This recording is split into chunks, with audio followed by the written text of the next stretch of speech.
Okay, I think I can start. Welcome to the November 19th, 2024 County Board Recess Meeting. As everybody probably here knows, but we should do this. I'm Board Chair Libby Garvey. My Vice Chair Takis Karantonis is here. Members Matt DeFerranti, Susan Cunningham, and Maureen Coffey joining me on the dais. And we are going to begin, as we usually do on our Tuesday carryover meetings, with recognitions and proclamations, and then we'll have some board reports. And we're starting off with a recognition that is pretty cool, especially for somebody who spent 15 years on the school board. And that is recognizing the Virginia Flood Management Association. And apologies, Mr. Winters, I didn't know you existed before now, but that's great. It's wonderful. And we have received the Flood Mitigation Project of the Year Award, which is pretty cool. It's for the Cardinal School Stormwater Vault. If you go to Cardinal School, there's a great big green field, and you don't know that underneath it is a huge amount of water in a cistern. And I think we've got Mr. Mike Moon here to talk about it and talk about the cooperation we've had with schools and how I think it was the July 2019 catastrophic flood here really, that made staff really on both sides realize, hey, we could be doing much more here. Mr. Moon, take it away. Thank you. You might want to push that button to your right so it comes up a little bit and the microphone gets closer to you. There's a button on the right now. There's a button underneath on the podium. They'll get it for you. Yeah, no, on your right. And then you have to push the button again so the red light comes on because, yes, try that. Thank you. Yes, that works. So we're real excited to be here for this award from the Virginia Flood Association, recognizing the Cardinal School Vault as the mitigation project of the year. I have a brief presentation that we're going to run through, just a few slides, just to put some context to what was accomplished in a real short period of time by both the schools, the community, and the schools and the county staff working on this project. I'm going to keep talking just to keep moving. I think we thank in particular the Arlington Public Schools, and Colin Brown is here with us representing the schools, Jeff Chambers, many others I'll mention further, but the school was actually under construction after the July 2019 major storm that had significant impacts, especially in the Westover community. We work closely with the 4 Westover civic associations, the community, Gilbane Turner Townsend, who was the contractor for the schools to make the project happen. It occurred as part of a change order for an ongoing schools project. And if you think about that and pause about the critical timeframes that are associated with our schools, it was quite amazing that they could do that, working very cooperatively and collaboratively with us to get this built in a very short period of time. I bet we've got some cool pictures if we can get them up, yeah. Next slide. So as I stated, the July 2019 event was a significant impact to the community, both in Westover, the beer gardens, and especially the homes between Washington Boulevard and I-66. Some of the most impactful flooding occurred in those homes than anywhere else in the county during that event. Next slide. The project was an $18 million project, as I said, executed through to APS as a change order. It was designed, initially what was really interesting is they had a 15,000 cubic foot storage capacity in a small storm sewer vault that just accommodated the school's stormwater mitigation efforts or quantity detention efforts.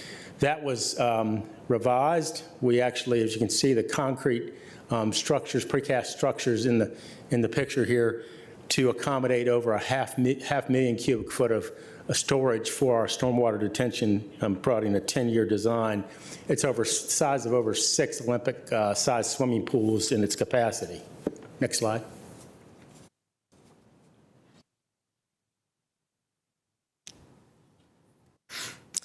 And this is a celebration here of the opening of the event. Former board member Christian Dorsey, and I think that's board member Karantonis in the background, along with a lot of children celebrating the event when we actually had the opening ceremony. And as you'll note, it is a multi-purpose field. Over top, it provides recreational opportunities for the surrounding community, and underneath is those large precast structures, and really a good use of in a dense urban environment we find ourselves in the county to use this for those multiple purposes. The project is an important step forward in the vision of both, particularly I call out Demetri McBride and Liz Thurber working on the flood resilient Arlington initiatives back in 2019, working with those communities. In particular, this was our first underground vault constructed, one of the largest on the East Coast, and we're very proud to have, been championing this project along with the schools to build it. It does have sensors in the vault itself. Next slide. And not to get into all the details here, but those sensors actually give us data and analytics on what's happening during the flood event. It's actually been used over 50 times since the construction was completed, and we're monitoring it for its how much cubic volume of stormwater is actually used in the facility. And we're hopeful that, and we do plan that in the future to look at other opportunities in the county, but this event structure will really help downstream of Washington Boulevard and in that commercial sector along Washington Boulevard to mitigate future flooding events in the corridor. So with that, I'm going to turn it over to Brad Winters from the Virginia Flood Association to make a few comments. But before I do that, I wanted to recognize several of the people in particular. I'm going to run through this quickly. APS Aji Robinson, Jeff Chambers, and then Colin Brown, who kept the kids safe during the construction. So really a shout out to him. Turner Townsend, which was the contractor. And DES, as I mentioned, Demetri McBride, Liz Thurber, Eileen Winquist, who headed up the engagement piece, Jennifer Tastat, Ankur Patel on the project management side, Mohammed Yazdi, and then lastly, Adil Chahan. So just wanted to do a shout out to the specific individuals that made this happen. So with that, Brad.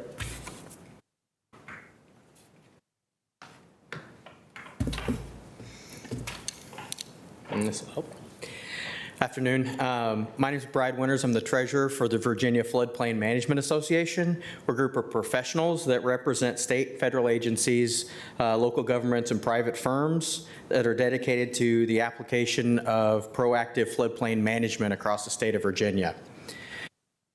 We give annual awards through our organization for Floodplain Manager of the Year, CRS Community of the Year, Distinguished Service, and Flood Mitigation Project of the Year.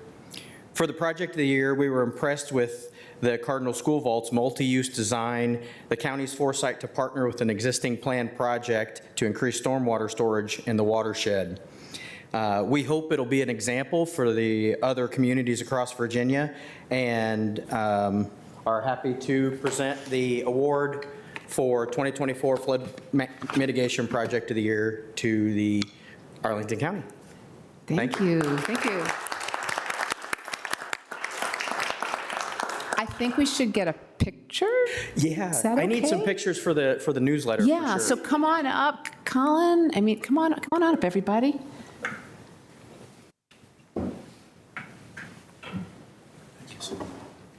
Should I go down there? Yeah, go ahead. Can you just move it? I was wondering if we do.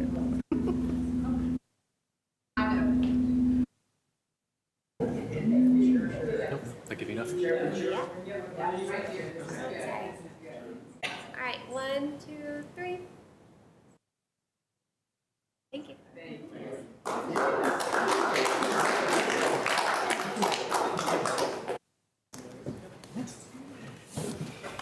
Thank you all.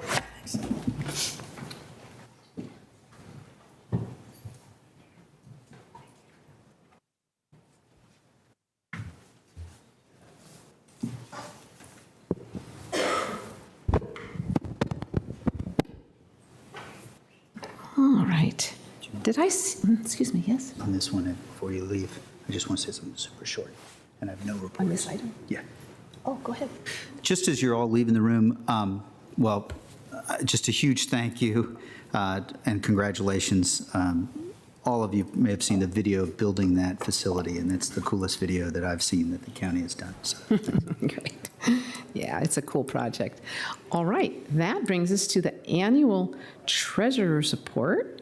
Ms. Della Pava, would you like to come up and present? So how are you doing this year? You kept getting it so you can't top yourself. Did you manage to top it? I'm going to tell you all about that. Good. Good morning, or good afternoon, Chair Garvey, members of the board, Mr. Schwartz.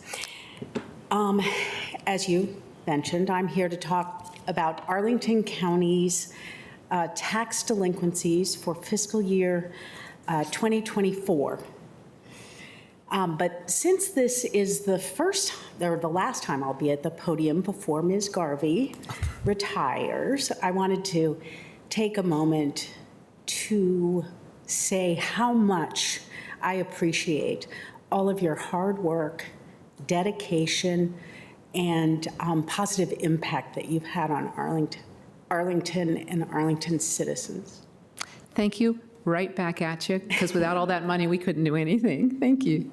Well, now back to the riveting subject Yes, of tax delinquency. Really, I am on tenterhooks to see if you've managed to pull it off and make it better again.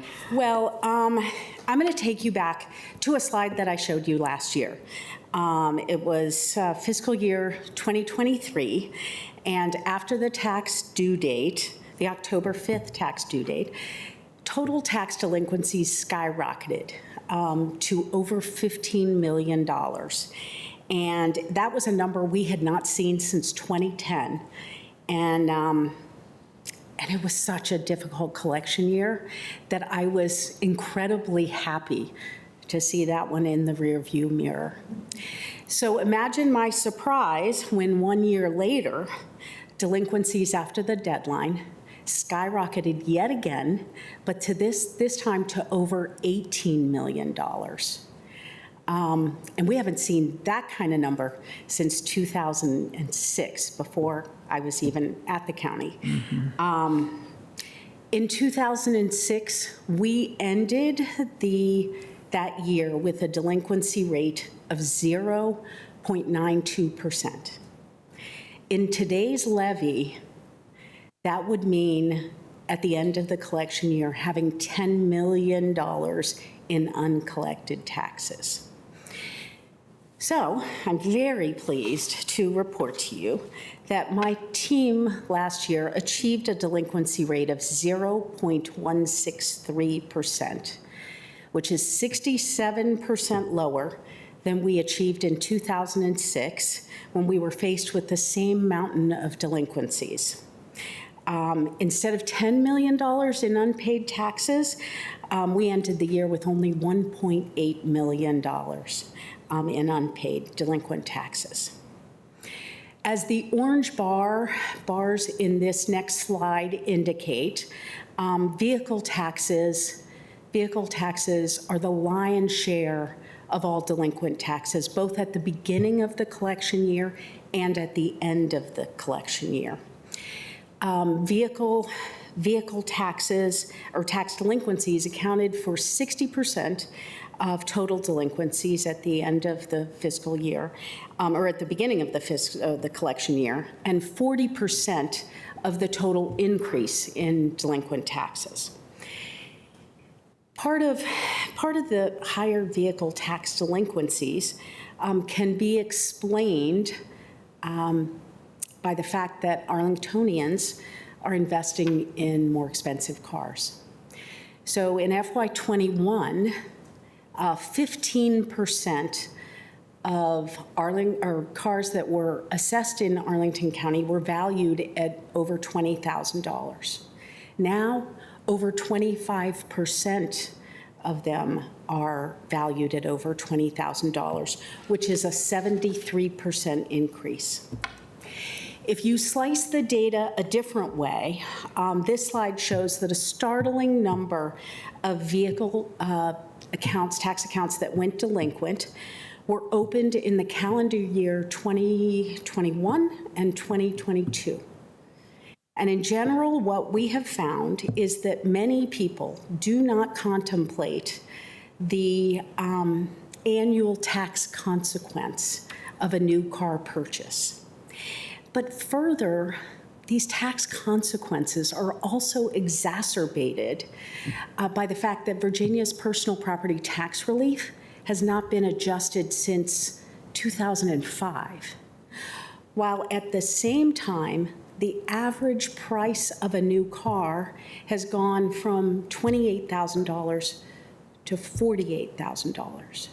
So in Arlington, when you have a new car, back in 2005, at $28,000, you would pay $872 in taxes. Today, at the average price of a new car, you pay almost double that. It's $1,705.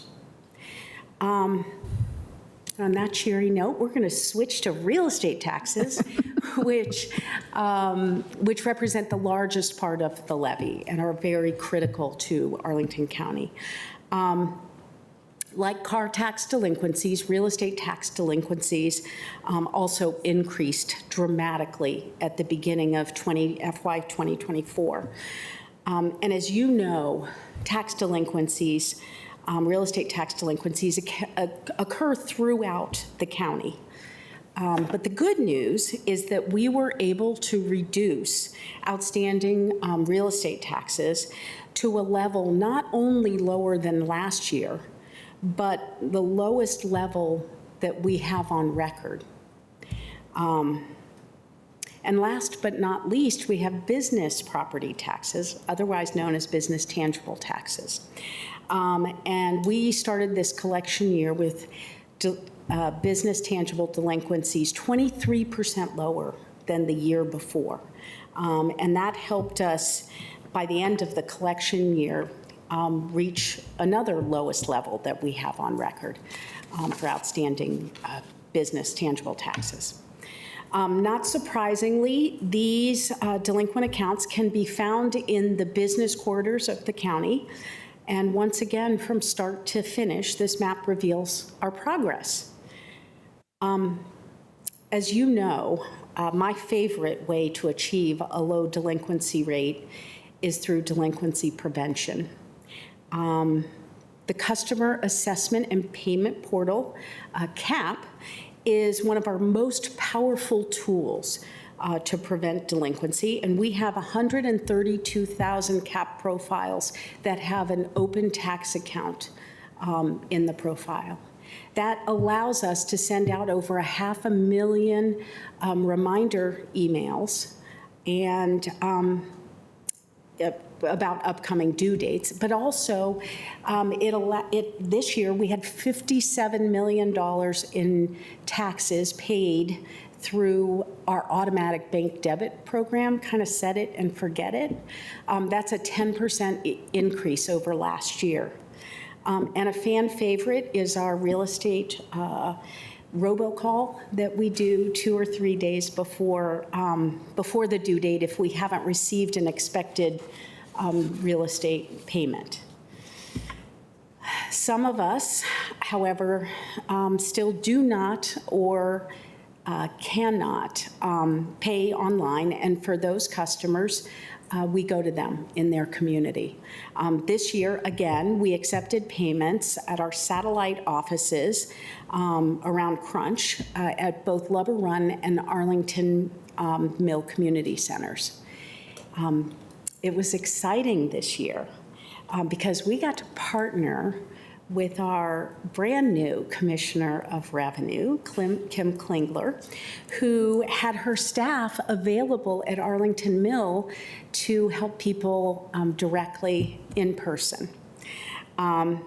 We have learned over the last couple of years that there's a bigger need at Arlington Mill than Lubber Run. And given the proximity of those two locations, my guess is that we are going to scale back at Lubber Run in order to open more days at Arlington Mill. So stay tuned for that. We are, of course, grateful to the Department of Parks and Rec, Technology Services, and the Sheriff's Office who make this outreach possible. And how could I talk about delinquency prevention without mentioning our taxpayer assistance program? And as a reminder, we partner with John Marshall Bank to offer short-term, no credit check tax loans They come with an origination fee of 10%, but no more interest after that. So it's a very economical alternative than having delinquent taxes. In summary, I'm pleased to share all these achievements with you once again. And we know that we could not do it without your help and support. So I thank you.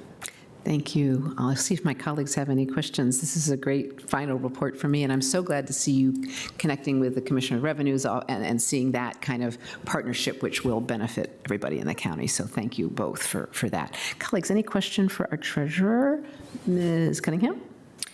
I have two questions. On the CAP email reminders, do we have the ability to do text reminders, or might we investigate that? We are investigating that, and we are currently in the process of upgrading our tax system. And what I've heard is that the biggest changes will be in CAP. So I am hoping that we will be able to go to text messages very shortly. Great. And then second question is on the personal property tax. Do we, first of all, amazing work collecting everything we know about. Do we have a sense of the non-compliance of people, kind of how many cars might be housed in Arlington that should be paying personal property tax and are not? So I am going to defer that question to our esteemed Commissioner of Revenue, Yes. Who is responsible for getting cars on the tax rolls. Great. We'll grill her at the appropriate time. That's it. Great. Yes, Ms. Coffey? Yeah, I know that without interviewing every single person, it might be hard, but do we have a sense of why it is? I think for vehicle tax, it kind of makes sense, the higher assessments, but why do we think that real estate tax delinquency has spiked so much, particularly when it seems like it's still following the same pattern of coming right back down? Are people more forgetful, just too much going on in the world, or do you have any sense whatsoever there? Well, I mean, all of this is anecdotal, right? So I think back in 2014 or 2015, we realized that some people were forgetting to apply for tax relief. And if it got past the deadline for tax relief, then they weren't given any tax relief. And that was a real big problem. So now we take the list, we do the data sort and say who still owns their house and who applied last year, and we call them and sometimes even go out to them with an application that they can sign. One of my favorite stories is when we went to the hospital. There was one woman in the hospital, and she hadn't applied for tax relief. So we went out and got her signature, got the process started so that DHS could communicate directly with the customer. So that's one issue. Some issues, there can be, if they've, and these are minor and easy to clean up, but sometimes their mortgage company stops paying and they had no idea that their mortgage company was really paying these taxes. I think mortgage companies are getting a little smarter now and they're talking to them. But we have no idea. We're expecting a payment and it doesn't come. Right. There are some people that face financial difficulties. And for them, we hope and pray that they come in for a TAP loan. I think we had, I'm going to make it up though, it's about 30, I think, last June. And we strongly suggest that they get a TAP loan for both installments and give them 10 months to complete it. Some people they haven't put aside enough money. So we offer them the taxpayer, the automatic debit that occurs every month instead of just on the due dates. So there's a lot of ways that we can help. Sometimes Maureen, they, believe it or not, they forget. I can't believe it. And we try really hard to remind them, because what I don't want to do personally is collect penalties and interest. I'm really just interested in the taxes.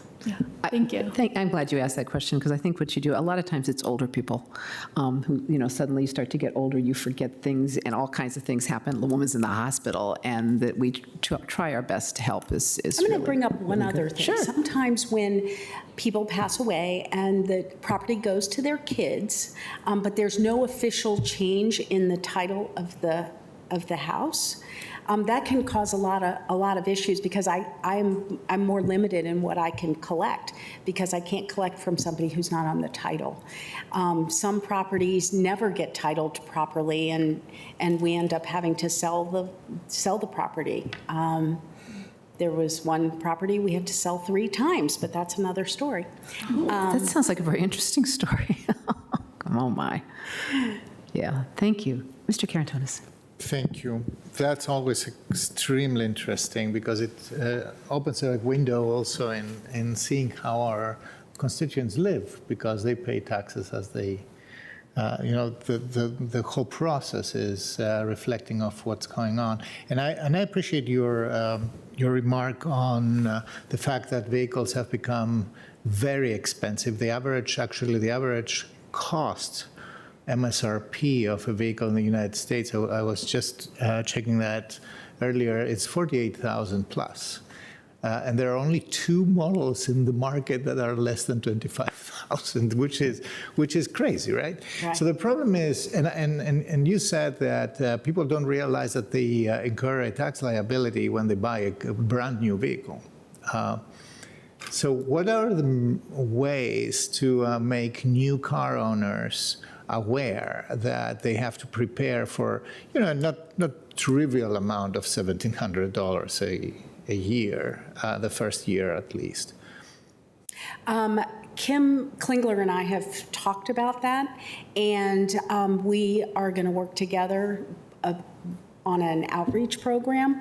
One of the things that we can do is, just from my point of view, is start a program that has the monthly debits for car taxes as well as real estate. Because back in the day when automatic monthly debits were happening, real estate was really the most expensive tax by far.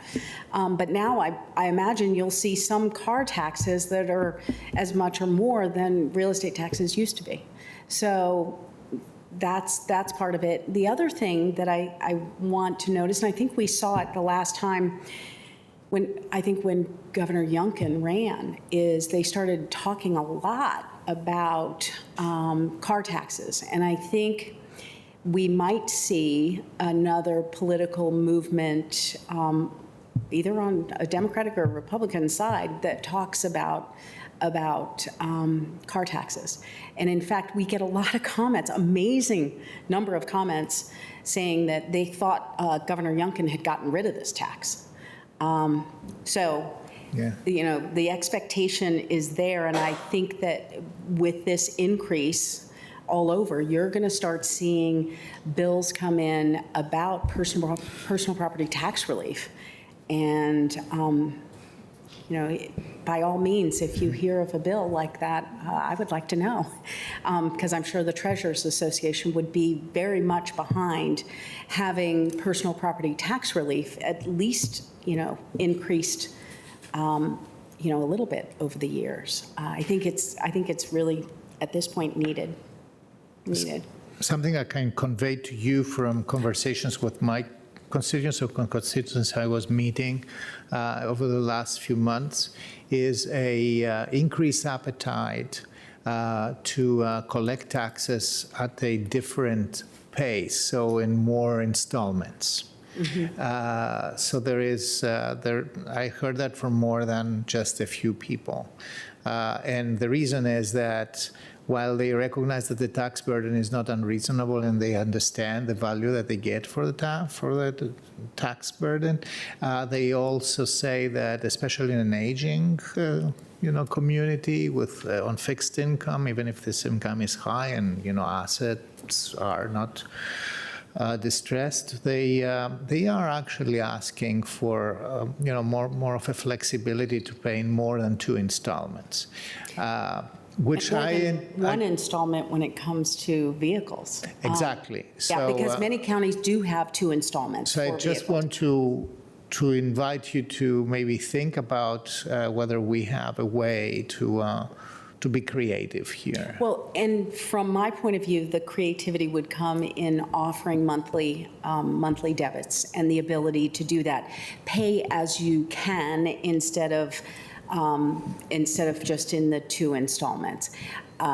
After that, it's really up to you guys to change the due dates. But it's important to recognize that a lot of things get impacted if we delay the payment.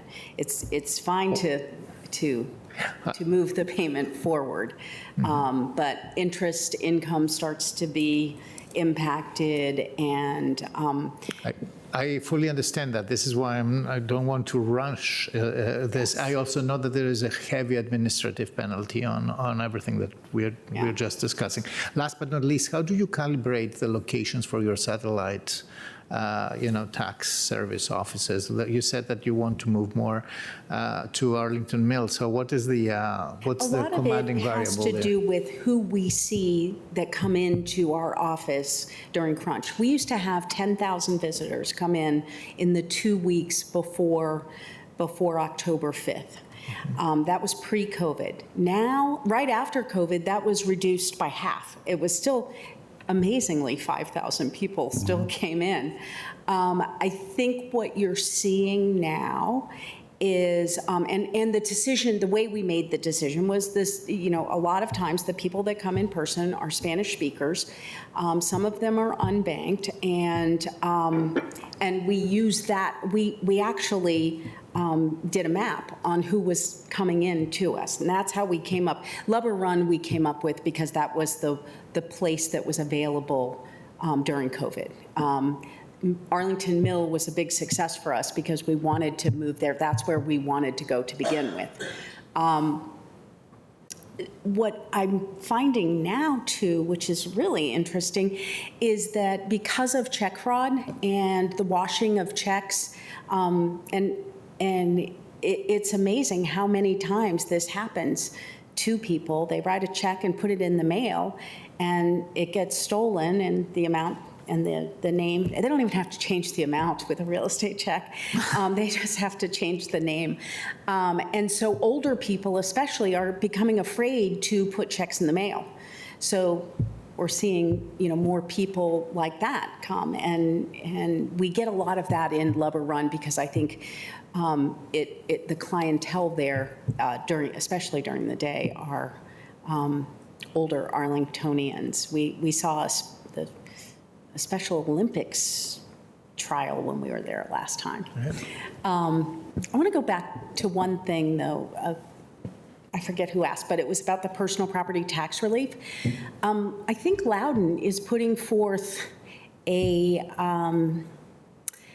bill that would allow them to take money from their data center taxes and increase their personal property tax relief. So I don't know if they're going to do that or if they're just going to lower the rate, but they're feeling the push right now, too, on vehicle taxes. Very interesting. Thank you. Thank you. Yeah, thank you. Mr. DeFranti? Thank you, Madam Chair. I don't know if you know, Ms. De La Pava, but your partner is actually, Kim Klingler is right in the back, and she's given a couple of queen waves as an indication of your partnership. Thank you to all of the Treasury staff. I do have one question, which is, on the real estate tax relief work that you do you have one person, or you don't have anyone dedicated to that, but that does, you mentioned sometimes there's an application that they would need to fill out. Oh, for the tax relief for the elderly. Yes. Now we're talking real estate taxes, yes. Yes.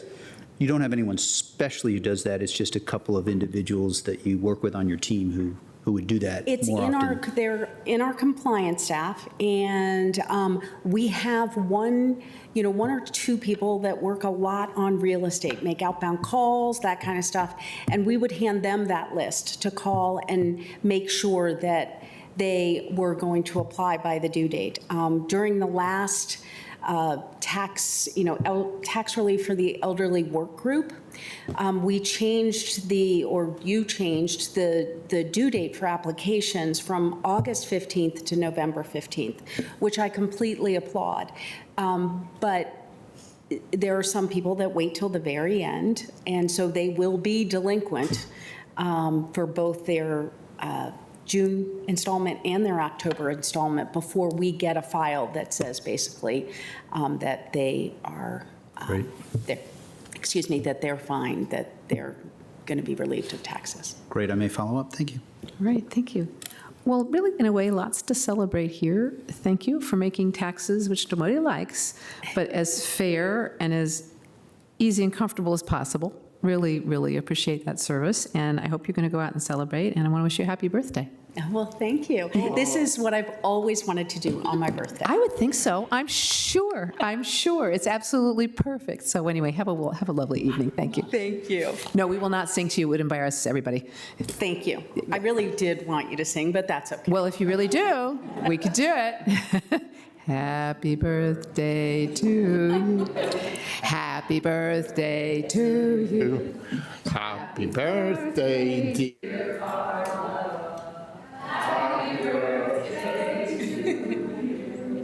Thank you. You had to ask. All right, thank you so much. And with that, we will go to some recognitions and some information on arts grants, and I will turn it over to Ms. Cunningham. You have to turn on your microphone. Do the microphone. Yeah, you're good. We have our esteemed chair of the Arlington Arts Commission here, Adam Green, and he's going to share the heavy work that the commission and our staff did this year to revise our grant process and to support our artists. Thank you. Yeah. Thank you, Board Chair Garvey and colleagues. I have 2 slides to show, so not much going on there, but the first one is a bit of a, you can go to the next one, it's just who I am. Adam Green, Chair of the Arts Commission. This next slide is just an overview of all the recipients. What you'll see is the big takeaway here is there are 3 individual artists and 14 organizations that stand to benefit from this arts grant program. And you can see the total amounts. Those are all divided up into basically 5 categories, which I'll talk about in a moment. You can go to the next slide, please. So for the first time since 2016, we're working with an increase in funding. So, however, if you dig a little bit deeper, you'll see that was actually 2007, over 17 years ago, that there was a significant increase to this grant program. So thank you for your commitment and your support to culture and arts this year with this very meaningful increase of nearly 70% to this program. That second bullet, as a result, in tandem with AED, Cultural Affairs staff, and the Arts Commission, we developed that 5-tier unique sort of grant application, and that was an attempt to capture the organizations and the artists where they are and how they serve our community. So those were, the first one was the individual artists, and then the next one was the placemaking anchor organizations. Then there was the General Operating Support, or GOS1, and GOS2, which was funding those organizations at slightly different levels.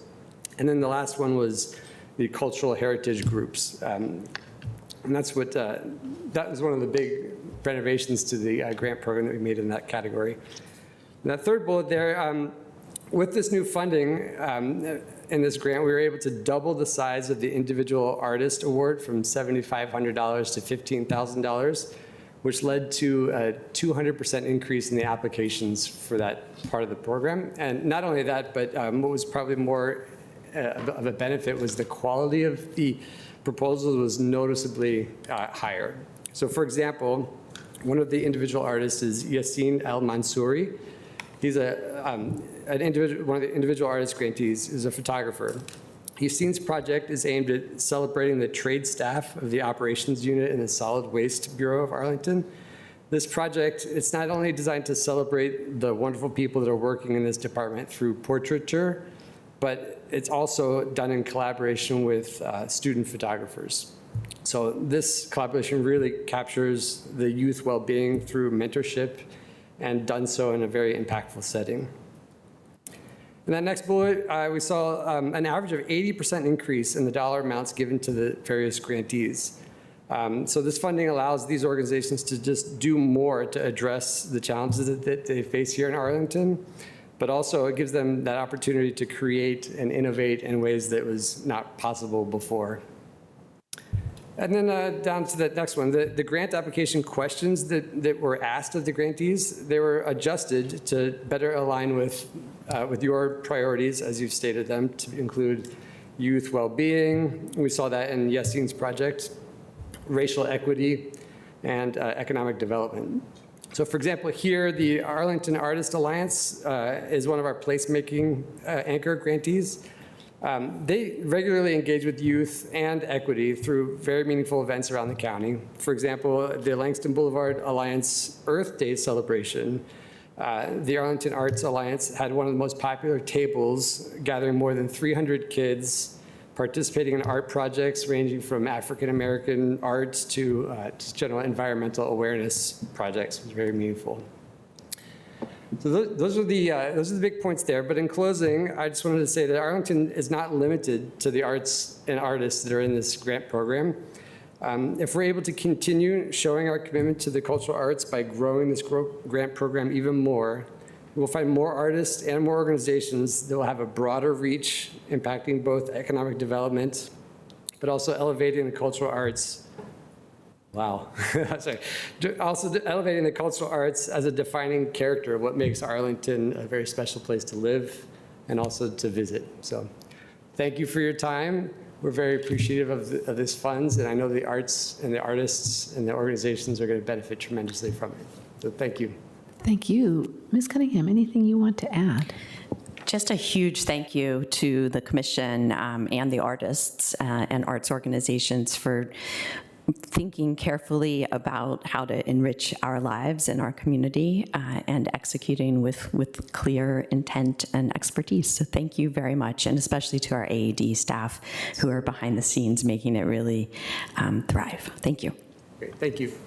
Takas, did you want to say anything? Yes, I had a couple of questions. So Not going to get off so easy. we were really excited to see that a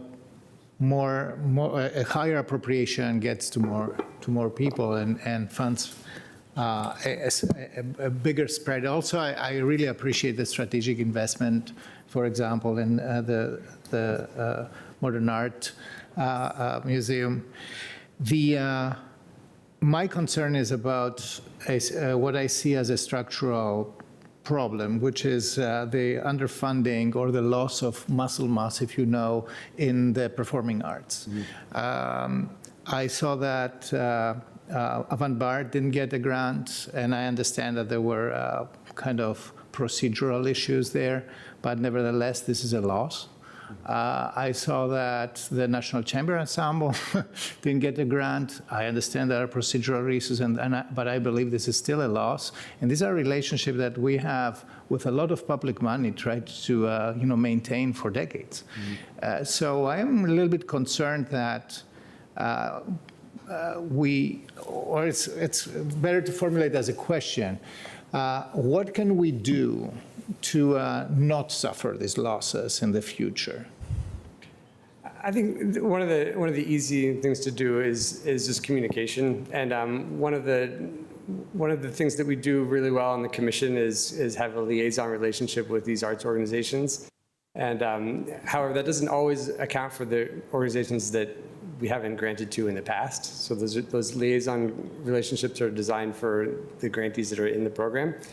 And there's a space there to improve the communication and planning going ahead. But the examples that you pointed to are not necessarily procedural so much as just deadlines and timing. And this is a large program, and there's a lot of other applicants that come in as well. And there's a neutral group of people that are reading these grants and talking about them and putting a lot of their time and thought into the applications. And when they're not complete, they're scored based on what's there. And there's more to that than just that part of the discussion. But if you're looking for an area to improve on how to not let, for example, an application slip through on a technical timing or a deadline, then I think the answer is communication. And even though we do a really good job of that with lots of email reminders, and the cultural affairs staff provides multiple opportunities for these organizations to attend workshops and be able to have briefings on these procedural elements and deadlines. That's all in place already. So to amplify that would be to increase the communication, maybe off the official channels, just more like commissioners talking to their friends, for example. Sure. Well, I understand that. I understand, procedure. I have no problems with that. I just remember a good old friend who was a gallerist saying, oh, arts organizations cannot do bureaucracy. They don't, they don't have the infrastructure.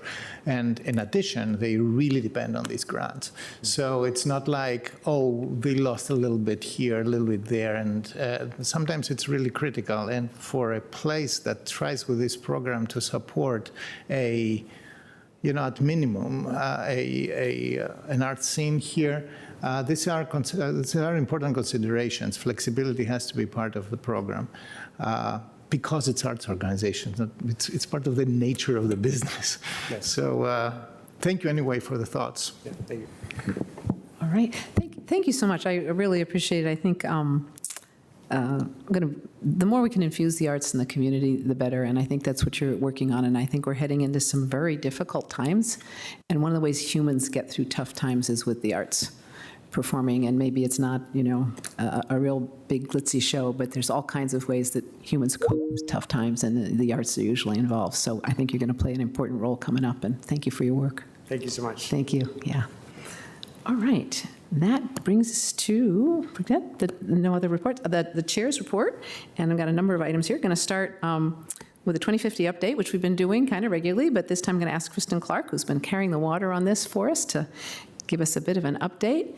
We started this journey in January, February, and here we are in November, about to wind up the year. So I think we'll totally conclude in more or less, at least this first phase in December, but give us an update, please. Sure thing. Thank you, Libby. So for folks who don't know me, I'm Kristen Clark. I've been working for about the last 6 months or so on community engagement for the Arlington 2050 project. And in December, I'll be presenting a lot more about everything we've learned so far. Today, I just want to introduce myself and provide a brief update. So, quick refresher, Arlington 2050 is a collaborative visioning process to help the county board understand more about what residents want Arlington to look and feel like by the year 2050. So, some really great work had already been done on this before I arrived. There was this wonderful kickoff event with a panel and group discussions. There were residents were dropping off postcards from the future at all of our public libraries, and our commissions and advisory groups were already giving feedback. But my arrival freed up some additional capacity to go out and meet residents where they were. So I started by having a bunch of relational meetings with community leaders who helped identify some strategies for hearing from new voices. And then with the help of some incredible volunteers, we did around a dozen or so additional in-person engagements. And these included postcard pop-ups at events like Juneteenth and the Hispanic Heritage Festival and also the county fair. And also several group activities that allowed us to go deeper on some key themes, including an event hosted by Bugada, and also several high school classrooms. So, and what I wanted to emphasize is the events that were the most exciting to me were ones that I've started to call civic scaffolding experiments. And basically these are experimental collaborations with a leader or organization in which we built the engagement around activities that the group was already organically doing. And participation in these events just felt really energized and authentic, and the engagement sort of took on a life, like a creative life of their own. So I'm really looking forward to sharing out what I think made those work really well, and if there are more regular practices that the county board might develop to replicate those at scale in the future. So ultimately, we got a total of just over 1,300 responses across all of our 24 collection points. And the postcards themselves, I've got to say, are just these lovely artifacts. Most of them are handwritten. They're very people-centered, and an individual postcard will often talk about a bunch of different issues cross-cutting ways that don't fit into easy categories. And this has helped to really ground this work in how residents organically think about these issues in their own lives. And the open-ended format of this feedback kind of naturally presents some challenges to employing a lot of the traditional tools that counties use to analyze and present data.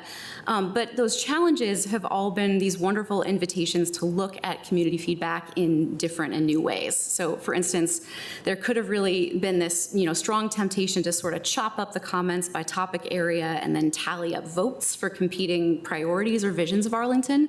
But instead, we're asking ourselves these questions of like, is there a way to present this feedback that encourages the community to see itself in more of its complexity and to energize deeper and better ongoing conversations across difference. And we've also gotten to pilot the use of some new AI tools. So we've learned a ton about where AI can be useful, especially in cleaning and organizing data, where its limitations are, and then some best practices for helping it give us reliable and useful answers to questions we'd like to ask of the data. So for a whirlwind tour of some of what we've been hearing, you'll notice that the word community is very prominent in our little word cloud. One of the loveliest things about working on this project has been realizing that residents actually view each other as one of Arlington's most valuable and underutilized resources. So there were tons and tons of comments about the ways that people here want to relate in community, particularly across different backgrounds and differences in perspective. And, we also know that we're in the midst of a real affordability crisis. Residents have made it clear that this isn't just about wishing things were cheaper. In many cases, it's compromising their ability to build stable lives here. Other big themes are a desire for green space, walkability, and access to public transit. And then, of course, these postcards do underscore some of these really challenging questions, like how we want to balance our quiet suburban side with our funky urban identity. But these issues don't actually necessarily break down into the camps that you would expect. And that gives us some insight into how we might begin to have healthier conversations about all of that stuff together. So I will be submitting a write-up of all of this in December and sharing much more about everything we've learned at the December recess meeting. And that will include a discussion of the data and some clear community values that have emerged from the postcards. And also a bunch of very rich and interesting questions about how these values should interact in practice. And these are questions that really we are only going to be able to answer in active collaboration with the broader community. So I'll also be sharing some recommendations for helping people take part in that conversation, more people take part in that conversation. So anyway, if you have any additional questions or ideas for me as I consider and write this report, please don't hesitate to shoot me an email. And thank you all so much. I look forward to seeing you in December. Thank you. We might have some questions for you. Don't know. Do we have any questions? Not just yes. saying- I thought we might. Go ahead. Oh. Yeah, no. Ms. Cunningham. Ms. Cunningham, go ahead. I just want to say thank you for all the work that you've done and helping us kind of shake the trees a little bit on what people want. I was especially thrilled to hear that almost everyone's comments were about how much they value the other community members and their neighbors. And I think that's very grounding for us always, and especially in this next chapter. Thank you. Mr. DeFranti. Thank you. I just, the 6 slides, if you could share them with us, that'd be also helpful. You may have already, and that's on me, but if you could share them, that'd be great, because the theme's really helpful. Thanks. Yeah. Mr. Karantonis? Just 2 things. First, whoever had the idea of the postcard from the future, this was a brilliant idea. It actually was Bravo. Bryna. It was Bryna. I'd love to take credit, but I'm pretty sure it was Bryna. But I did, yeah. Now, well, I will say when I heard it, I thought, that's brilliant. Thank you. Go ahead. So I wholeheartedly agree. The second thing is, I think that Kristen Clark was basically a staple on every possible imaginable event during the summer and the spring and the summer and the fall. And it gave a lot of people the mere presence, the mere ability to receive feedback, to have somebody to talk, etc., was, I believe, quite mind-opening for me, eye-opening and mind-opening for me to see that in the far fewer, coincidences where I was there. So thank you for this. Right, the personal touch, it really does matter.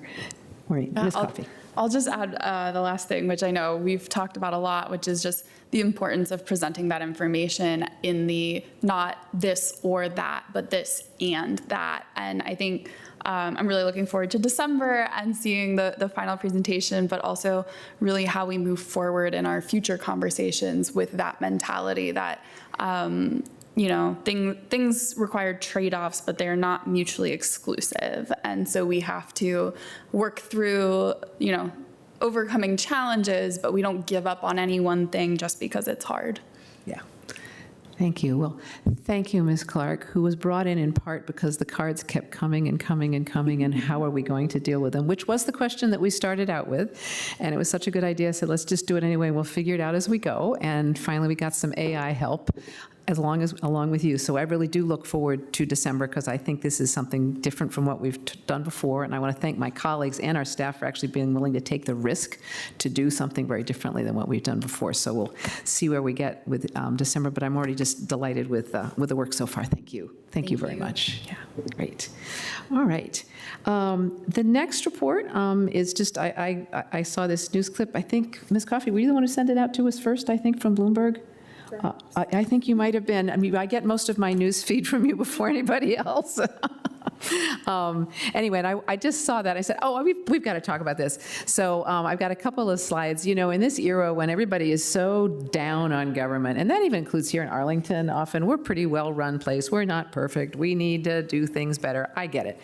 But there are so many things we're doing right, and I think it's really important to recognize that, because if all we do is criticize and never recognize what we're doing right, we're not going to get anywhere, and people get just way too discouraged. And we are at a time when we just can't be discouraged, and we need to recognize the importance of government and what government can do.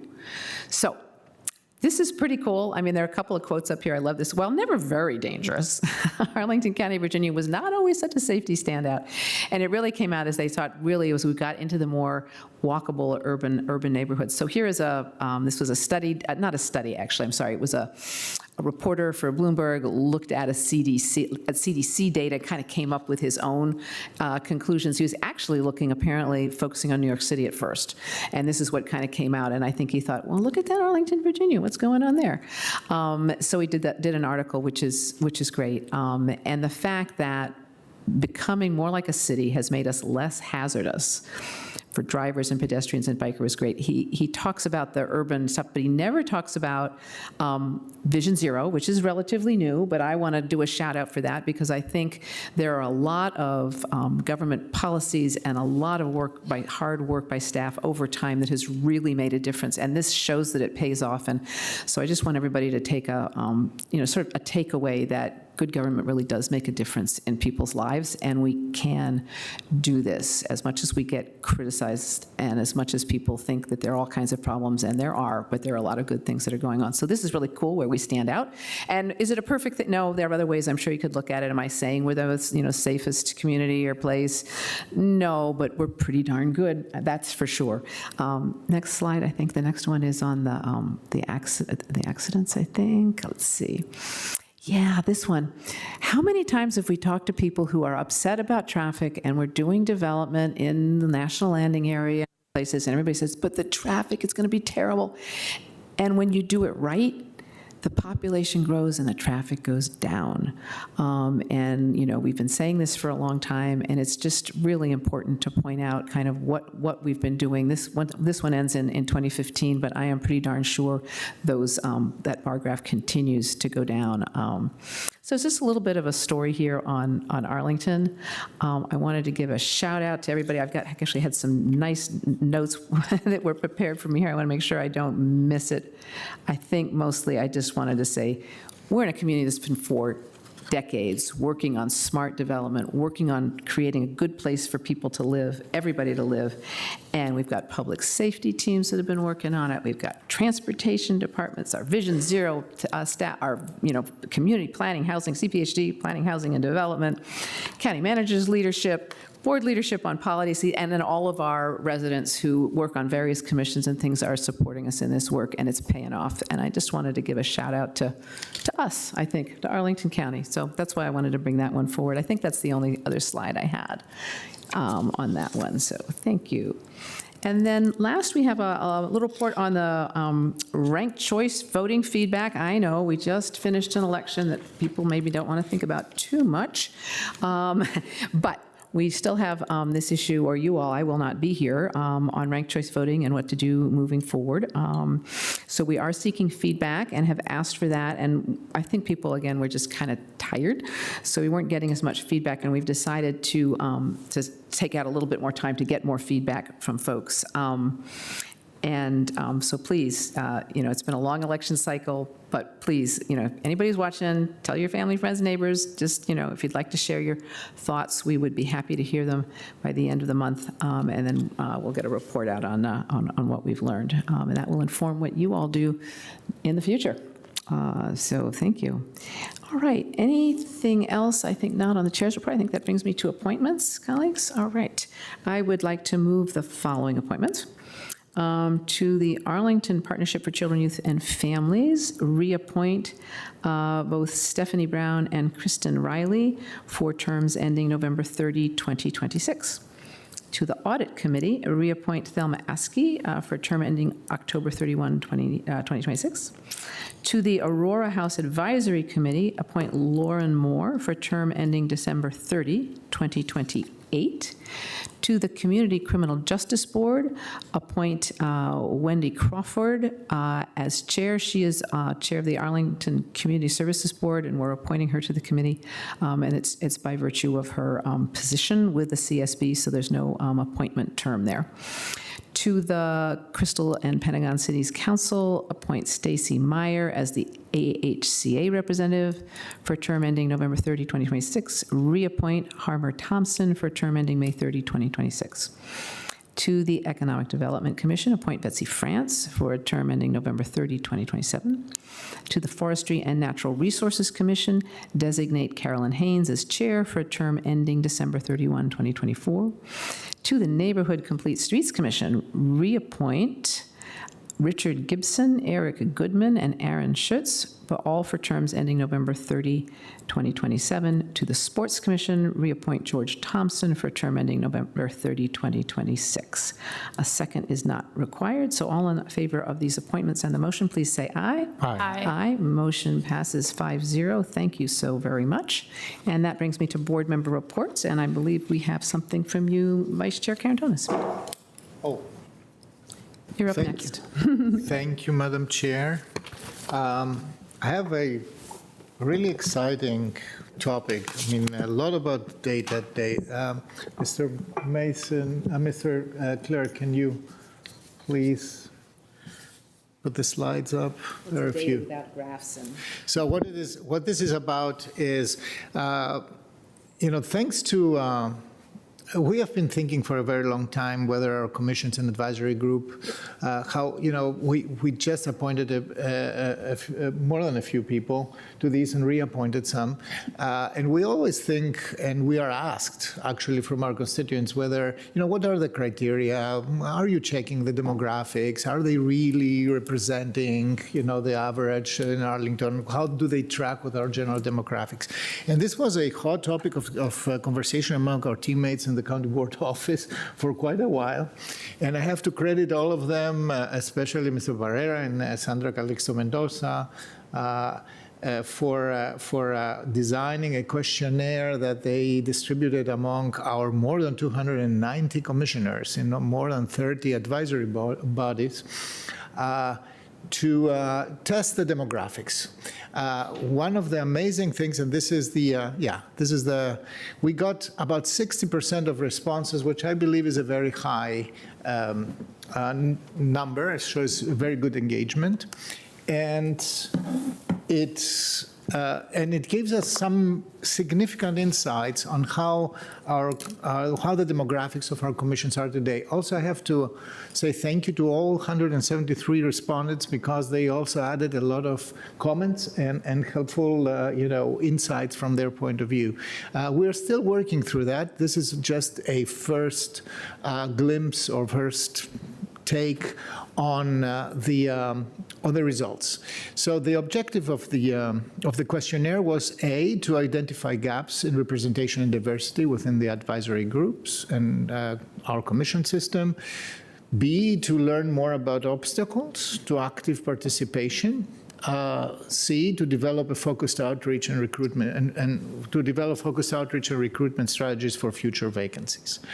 Next slide, please.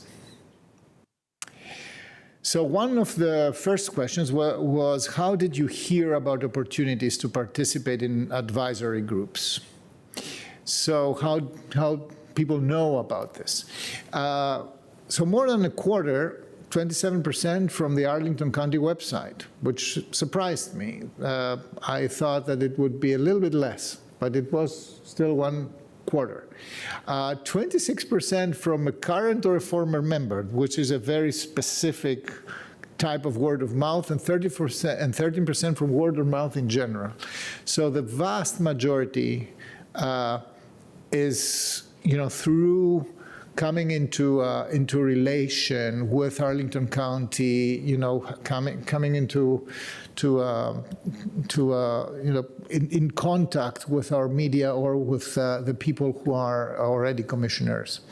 And you see that there is also 9% because of a relation with a county board member, and 10% because of a relation with county staff. So this shows how close-knit this community is actually, which is not necessarily what we desire. We would probably desire something that's more widely spread and more known. Next slide, please. What zip code, where people live, who are our commissioners and our appointees. 1 out of 4 lives in 22207. These are the zip codes. 64% live in North Arlington if Arlington Boulevard is the demarcation line, and 30% live in South Arlington. You can see a significant predominance of 22207. 22201, which is the central Arlington zip code, is and the big corridor, home of this building here and this coffee, for example. It's 16%. I should say that this is where the majority of Arlingtonians live, so that's a mismatch here. 22204, that's where I live. It's 15%. I think that's a mismatch there. 22202, which is down in Crystal City and National Landing, is 16%, and 22205, which is Westover, is 11%. So this is interesting for me. Definitely the geographic distribution needs some review. Next slide, please.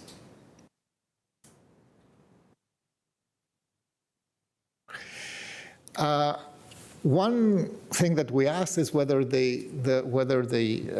our appointees rent or own their current home, and it won't be surprising to anybody but it was surprising to, the order of magnitude was surprising to me. 77% of respondents own their home, are homeowners, and only 22% rent. In our population, the Arlington profile is 37.4% of Arlingtonians owning and 62.6% renting. So this is basically inversed. Next slide, please. Another question is, what is your annual household income? So the socio-demographics here. And I was a little bit surprised to find out that 43% are representing households who make more than $200,000 a year. And another 18% between $150,000 and $200,000. So this is a profile of relatively affluent residents who participate here. You can see it very clearly from the demographics. So the vast majority, almost 2 out of 3, are households who earn more than 120% AMI, to be very clear. Of course, our population is not exactly distributed like that, so it is notably different. This is another thing to consider when we look forward what we can do about this, and spread the demographic profile better. I should also note the households who earn between $50,000 and $100,000, they should be denoted with a red area, and this is kind of not exactly red. This is the 13% in the upper left corner. So next. What industry most closely aligns with your work? I found that a very clever question. And I was surprised to find out or to see that 20% are federal employees, actually mostly active federal employees. 12% are nonprofit employees, and there is also and then there is a more or less 5% distribution on everything else. It was interesting to me to see that people who work for government is 25%, 20% federal and 5% for local governments. It says something about the dedication and the quality of the public function here. They really care and they invest a lot. And if you look into the detailed data, more than 60% of our appointees are full-time employees. And then there is another 10% of people who are independently, who are full-time employed, but they're self-employed. So this is not a retiree game. These are people who really dedicate time from the very little that they have to benefit this community. Next slide, please. The racial profile, 75% is white. As opposed to about 60% in the population. The other, so Black and African American, Hispanic, Latino, and Asian are underrepresented considering their demographic prevalence in the actual demographics of our county. So this is another one. It doesn't surprise me, but it's another one that we need to think when we think about the diversity in our appointments. Next slide, please.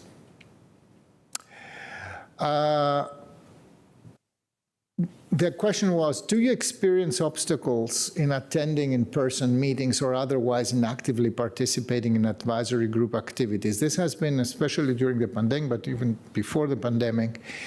So 33 respondents, which surprised me. I thought that there would be more. 33 respondents selected yes, that they have issues that they have to overcome. Not surprising to me. So surprising to me is that almost 80% did say no.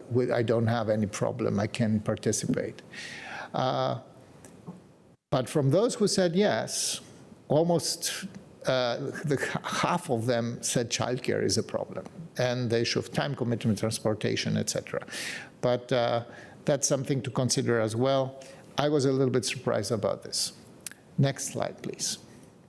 Finally, there was a slider scale, kind of a feeling thermometer section, and respondents were asked to evaluate how diverse and inclusive their advisory groups were in 9 topic areas by using this slider scale. So an issue of ability, about half, age. So if these bars were all to the right, that would mean that, for example, on age, the respondents would think, yeah, my commission, my experience in commission is that's very diverse in age, etc. So actually, we got in almost everything around 50%. So the respondents are telling us that they are not very comfortable with the way ability, age, ethnicity, gender, owner-renter ratio, race, sexual orientation, socioeconomic status, notably even less, or zip code, that they are not well mixed in our commission. So they are actually telling us that we need to take a closer look and try to diversify our appointee demographics more. So, and I think that we will be working on this. I know that our staff in the county board office is already working on this. This is just the presentation of the first findings from this initiative to actually have this questionnaire distributed and and worked on. So I think that this will give us some valuable departing points for changing things as we go forward. Thank you. Thank you. Question, what does ability mean? Is that disability? It's looking for disability. Okay. Yes. All right. Yeah. Thank you. That Colleagues, may be a question? little bit skewed because, for example, Commission with Disability Commission have. Yeah. Yeah. Okay. No, I get that then. Thank you. Ms. Coffey? Yeah, I would just highlight on the barriers to participation responses in terms of them feeling perhaps lower than we would expect. I think what that's really reflecting is that those with the greatest barriers aren't in the data set because they can't be commissioners. And this survey was only amongst our active commissioners. And so I think it actually probably hides a significant amount of why it is that people in our community are unable to participate, since when you have cumulative barriers, you probably can't sign up or commit in the first place. But I think this is really interesting. I think it shows that, we have some thinking to do in terms of what it is we want our goals to be. Where do we want these answers and responses to end up in an ideal world? I think there's some things that feel much more out of scale to our population than other things. The income, and I think also the rentership status ones are the two that stick out very drastically, and race, frankly, to me. And so I think, it's incumbent on us to be thoughtful about, now that we know this, what do we do with this information?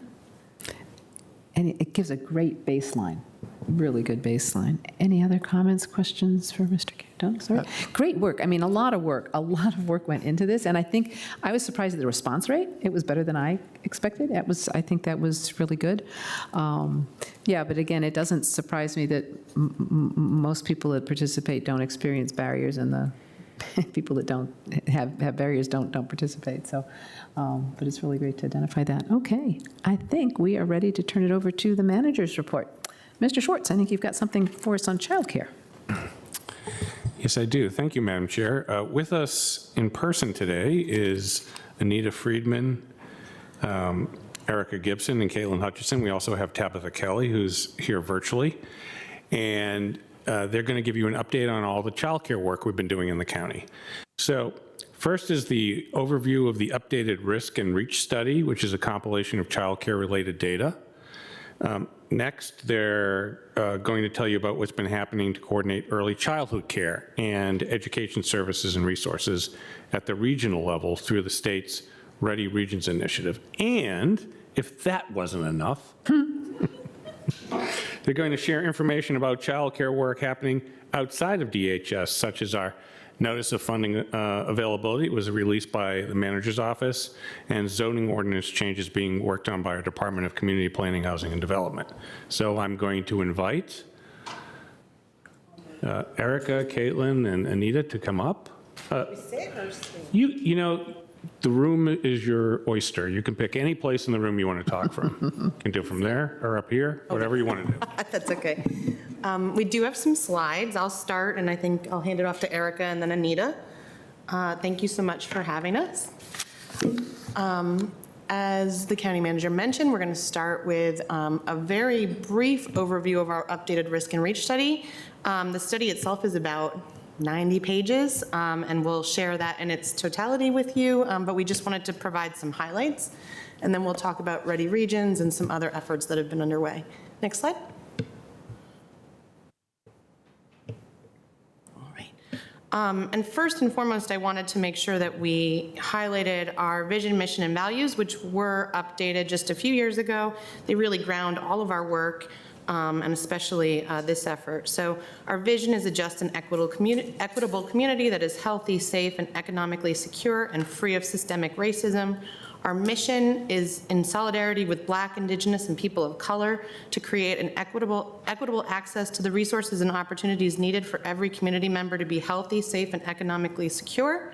And our values are racial equity, access, accountability, authenticity, and inclusion. Next slide. Just to sort of provide some context for everybody, I know we've talked about this before, but to kind of get us all on the same page, just a reminder that in Arlington, childcare for children under 5 is available in a variety of settings, including family daycare homes, childcare centers, religiously exempt programs, and Arlington Public School programs. There's 2 local childcare codes in Arlington, which is unique amongst Virginia jurisdictions. Chapter 52 governs childcare centers, and Chapter 59 governs family daycare homes. Arlington is the only jurisdiction in Virginia that regulates centers and family daycare homes that are already regulated by the Virginia Department of Education, and one of only 4 that regulate family daycare homes that are not regulated by VDOE. Next slide.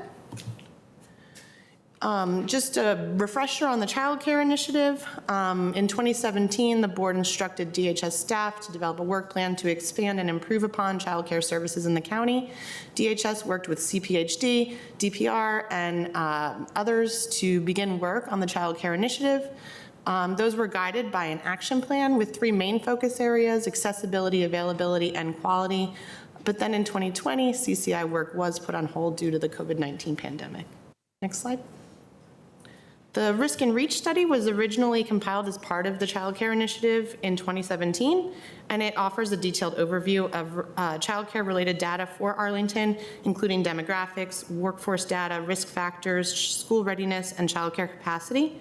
It really served as the foundation of the Child Care Initiative Action Plan, and we recently updated it this past spring.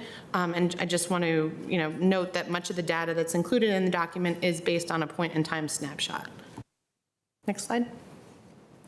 First and foremost, you can see that we can serve more children now than in 2017, but many still go unserved. Back in 2017, there were enough slots to serve just over 50% of our children under 5, and that number in 2024 did rise to 69%.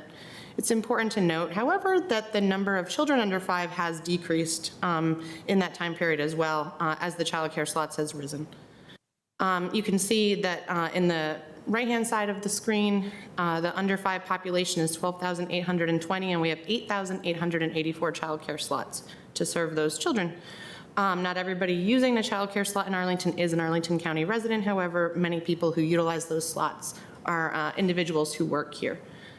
87% of those slots are full-time, 64% are in centers, just over half are accredited, and just less than half are open to children as young as 3 months. However, we do still have a small number of slots, 21%, that offer care outside of standard hours, which are typically Monday through Friday, 7 a.m. to 6 p.m., and just over 20% are in programs accepting subsidies. So as you can see, we still do have some gaps in specific types of care.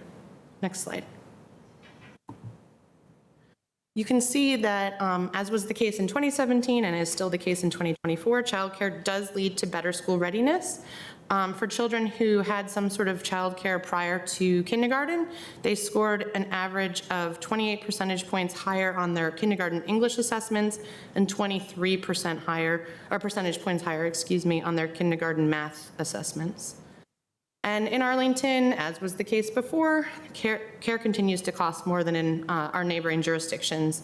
If you compare us to DC, Alexandria, Fairfax County, or overall the state of Maryland or Virginia, we're tremendously higher.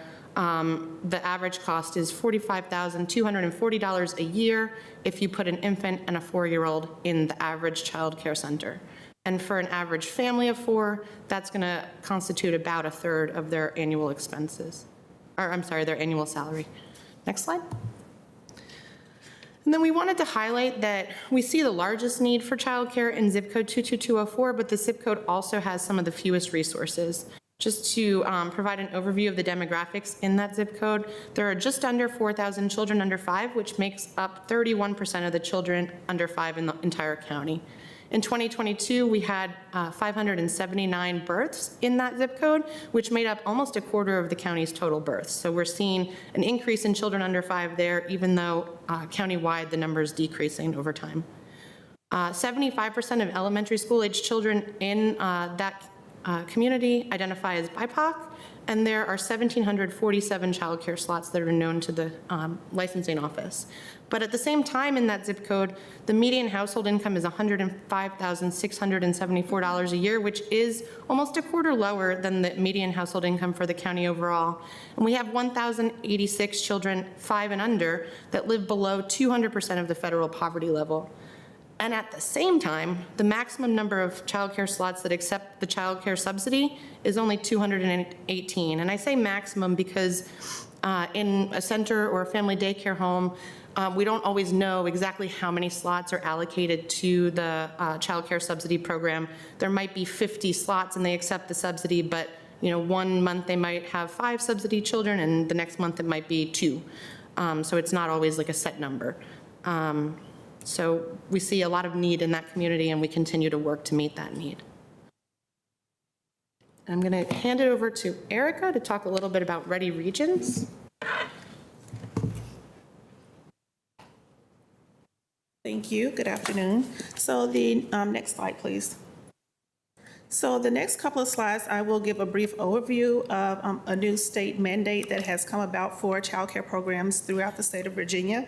So in 2020, legislation was passed for Virginia to establish a unified public-private system for early care and education. And that work is carried out throughout the regions across the state.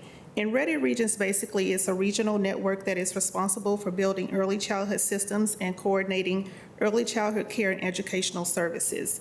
Ready Regions does focus on 4 core areas, which includes building relationships with leaders across the region, engaging families to provide input on early childhood decisions and systems, increasing access by coordinating enrollment processes that meet the needs and preferences of families, as well as strengthening quality by coordinating improvement efforts in publicly funded classrooms.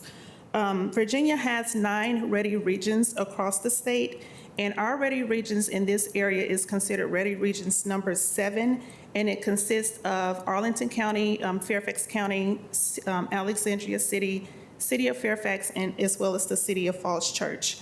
And this work is carried out by the Fairfax County Department of Neighborhood and Community Services, which is responsible for the implementation and coordination of Ready Regions and the Virginia Quality Birth through 5 work for the capital area region. Next slide. And so when we talk about Virginia Quality Birth through 5, most of Ready Regions' work is centered around this state initiative. So Virginia Quality Birth through 5 is the state's quality measurement system that measures and helps improve the quality of all publicly funded birth through 5 classrooms, which also supports families in choosing quality care. And so we are right now in the 2nd year of this implementation of this new legislation and mandate. Therefore, all publicly funded classrooms in Arlington County must participate in VQB5. And when we're thinking about what publicly funded means, that includes any Head Start, Early Head Start program, Virginia Preschool Initiative, Early Childhood Special Education, Title I Preschool, Virginia's Child Care Subsidy, as well as local child care assistance, the Federal Child Care Access Means Parents in School Program, Mixed Delivery, and the Federal Department of Defense Military Child Care Fee Assistance. And so when we're thinking about how is this quality measured, VQB5 assess quality by using the Classroom Assessment Scoring System, also referred to as CLAS, which measures the interactions between teachers and children during learning opportunities. So basically, all participating classrooms must receive 2 observations per calendar year, and those are conducted by a certified class observer. And so classrooms are scored across different domain areas based on the interactions between the teachers and the children. A post-observation meeting is conducted after each observation with the classroom teacher, and a written assessment report is submitted to the state's online system. At the end of the year, programs will receive a quality rating based on an average of their program scores to indicate whether they are exceeding expectations, meeting expectations, or whether they need support. So currently right now, Arlington County has roughly about 91 programs that are participating, and that includes 349 classrooms. So when we look at the total number of observations that have to be conducted throughout the entire year, that leads us to 698, so very close to 700 observations for the fiscal year. Next slide. And so when we want to think about how this fits into DHS's role in Ready Regions, right now DHS, particularly Child Care Services, which is the office that I oversee, we act as the locality lead, and we are responsible for carrying out the daily operations and administration of Ready Regions and Virginia Quality Birth through 5 requirements. Some of those responsibilities include participating in the implementation and governance teams, as well as ensuring the registration of participating programs in classrooms, maintaining the data in the local state systems, recruiting and training those class observers that have to carry out those observations, ensuring that those observations are in fact completed, and providing training and technical assistance to our programs.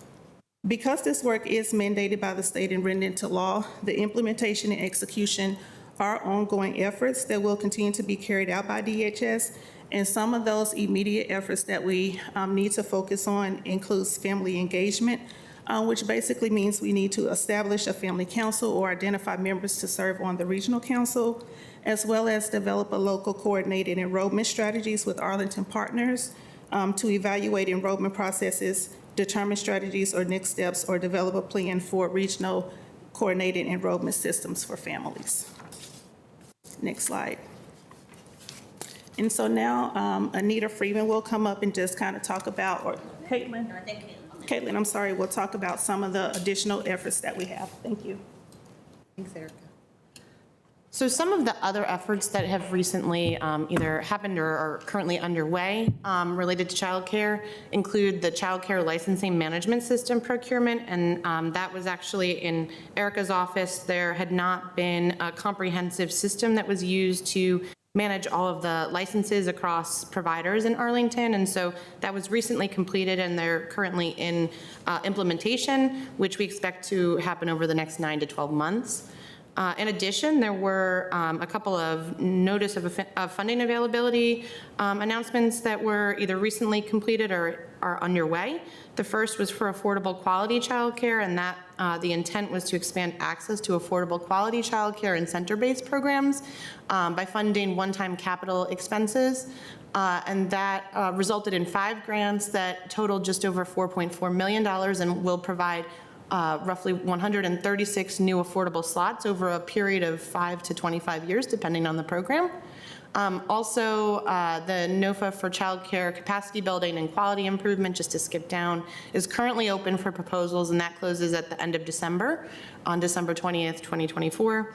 And the intent behind that NOFA is to support the creation, expansion, and/or improvement of quality childcare programs. And that's open to centers as well as family daycare homes. And then there are pending zoning ordinance changes, which will allow family daycare homes with 10 to 12 slots by right. Currently, 1 to 9 slots are available by right, and the 10 to 12 require a use permit. And then it'll also amend the zoning districts so that childcare centers are allowed. So that's just a highlight of some other efforts across the county. And Anita is going to talk a little bit about, or you can jump to the next slide, sorry, some of the childcare needs that are on the horizon. Greetings, County Board and Manager Schwartz. I'm here just to bring the information into operations that was just provided by Erica and Caitlin. We have been striving for some time to increase supply, which we did. However, it has not made a significant impact on affordability. Affordability, aside from the VPI and early Head Start and Head Start, really comes through a subsidy from the Virginia Department of Social Services. And we have utilized all of those funds, and we now have a wait list of 180 families, 237 kids. So Without some additional lobbying from the state to increase the funding going into this childcare subsidy program or providing some kind of parallel local subsidy program, we will still have a great need in the area of affordability. The other thing, and I, of course, have talked to Ilana Maroff on this, but this is a really underfunded mandate from the Virginia Department of Education. They basically awarded the lion's share of the funds that came from VDOE through the Virginia Early Childhood Foundation to Ready Regions, to Fairfax County, to set up a very large infrastructure for Fairfax County. And we are participating in the Ready Regions as we're obligated, but the funding that has been allotted for Arlington barely covers the costs of the classroom observations. We were very grateful for a position that you allotted us last year, but to our licensing unit, which has already been, basically their mandate is to carry out Chapter 52 and Chapter 59, has been assigned this work with no additional resources, and the idea of putting together a coordinated enrollment system that would include schools, Head Start, and the county is quite challenging and unlikely to be an easy or inexpensive venture. The other thing is we do have our child care licensing management system, and we will be presenting the manager with the costs associated with that for ongoing maintenance. Is there anything else? I think that's it. Any questions? Probably. I'll start off. Ms. Friedman. So Fairfax has all the money. They've set it all up. We have to do the work. How come Fairfax gets, or how can we get some of the money that maybe we ought to be getting? Well, that's the $100 million question. There was a competitive process to win the award of who would be the coordinator of Ready Regions in the capital area. Fairfax County was the only community or county that bid on that, and they were awarded the contract to be the implementing agency in the region. But the implementing agency keeps the money for the staffing, and then the disbursements to the localities are strictly for the VQB5 classroom observation. I have spoken with Mary Hines, who's part of our working group that we have for Ready Regions, and she sits on the regional governing body, and she is trying to inquire as to how additional resources could be elicited from the state. So is it a legislative fix we'd have to do? Virginia Department of Education would have to allot more money. That would have to come down through VECF, which would have to go to Fairfax, which would have to come to us, I guess. I guess that's the pathway. Okay, thank you. Other questions, colleagues? Ms. Cunningham. Thank you all for this update. This has been a long time coming with a big pause for the pandemic, and so thank you. I'm curious on the, how you're seeing the need for additional slots. Like, is it space that's getting in the way? Is it bureaucracy that's getting in the way? Or is it workforce and cost? Go ahead. Yeah, so if we wanted to have more full supply available to meet the demand.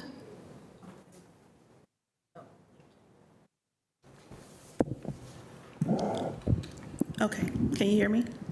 Yeah, if you speak up. I really think it's a combination of all of those things. There has been somewhat of a misconception because there are available slots throughout Arlington County in some of our licensed child care programs. However, there is a limited number of subsidy slots. So we have, of course, through our child care initiative, tried to make efforts to incentivize and encourage some of our child care programs to participate in child care subsidy. However, with some of the dual link paperwork and some of the additional requirements, that has not come forth. So Again, there are some childcare slots that are available, but in order to make sure that we can meet the demand that will require, more childcare centers, there is some burden in identifying locations to open new programs, also being able to, for childcare center-based programs, to find outdoor spacing, and this making sure that for family daycare home providers that they have the resources and access to be able to open new programs within their home. So I do think it's a combination of all of those things, but it's just something that this county, as well as nationwide, that's been one of the biggest challenges with being able to make sure that we have access for all the children that need care. Great, thank you. And then secondly, I'm curious how this relates to our youth strategic plan, where childcare will fit into the youth strategic plan, and any update you might have on the timing and look ahead on that. On the strategic plan? Mm-hmm. No. Yeah, just come to. If you turn it up. Well, our strategic plan includes, which is in a draft form, includes obviously working on increasing accessibility and affordability and quality of childcare. So it is one of the tenets in the strategic plan. That's part of, we will start in the winter on a specific planning process for children and youth that the board had asked us to do at the end of last session. And remember, you gave me a position in the director's office. We have Candace Lopez as the new assistant director in that position. She'll be spearheading that planning process, which will be very broad, community involved. It's sort of, if you go back to what the partnership used to look like in the old days, in the beginning, it's something like that, bringing all the people back together again, from schools, from nonprofits, from parents, county, too. And of course, childcare is going to be one of those topics. Thank you. Mr. DeFranti. Thank you, Madam Chair, and thanks for the work very much.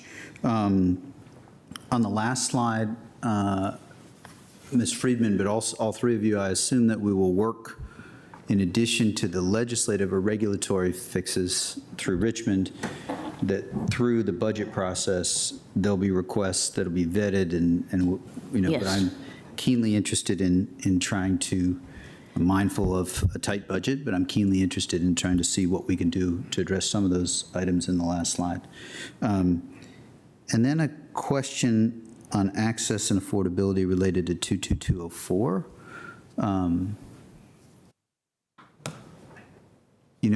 The $5 million that we did a few years ago was related in part to try to, to take a big swing, and we talked about facilities. I am particularly wondering about facilities in or near 22204.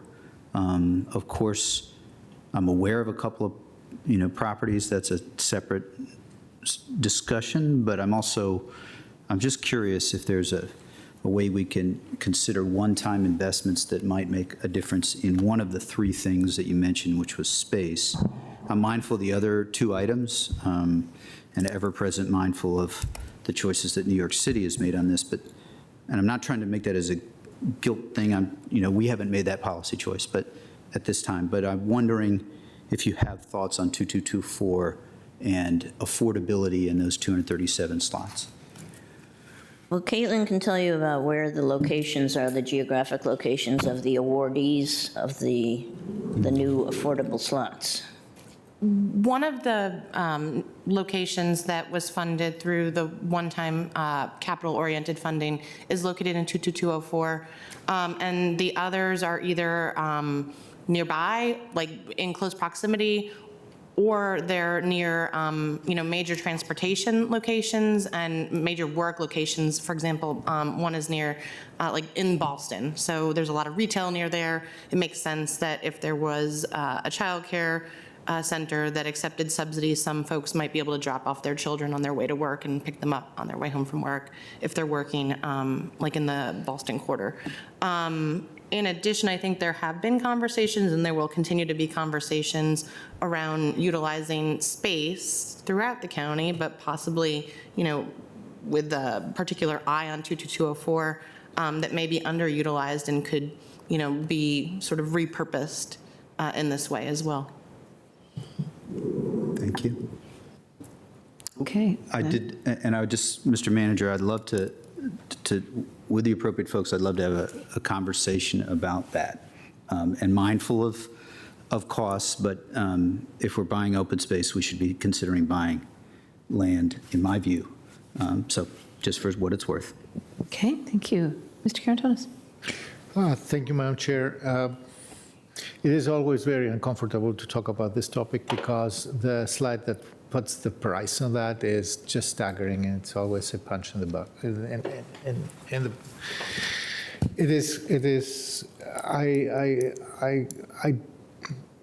I think always of the working families who try to even remotely afford that, and I know that they don't. What I see, what I can't wrap my head around is how can we, what does it really take to qualify for state funding here? I mean, you had a slide that says, you'd need better staffing, et cetera, but do we know that, if we invest in that, how fast or what is the reward, the funding that will flow in that? I've seen other cities in Virginia, like Charlottesville, for example, who get significant funding from the state, and we don't seem to be able to do that. Maybe I'm wrong, but I'm trying to figure out what exactly the pathway is to avail ourselves from these resources that are already there. Well, we don't have our subsidy person here, Julie Powell, today, but from what I understand, when the state adopts its budget, it basically has a formula in which determines how it allocates the subsidy dollars. But the subsidy pool is not growing. And that's the problem. We have a budget and we can't spend beyond that.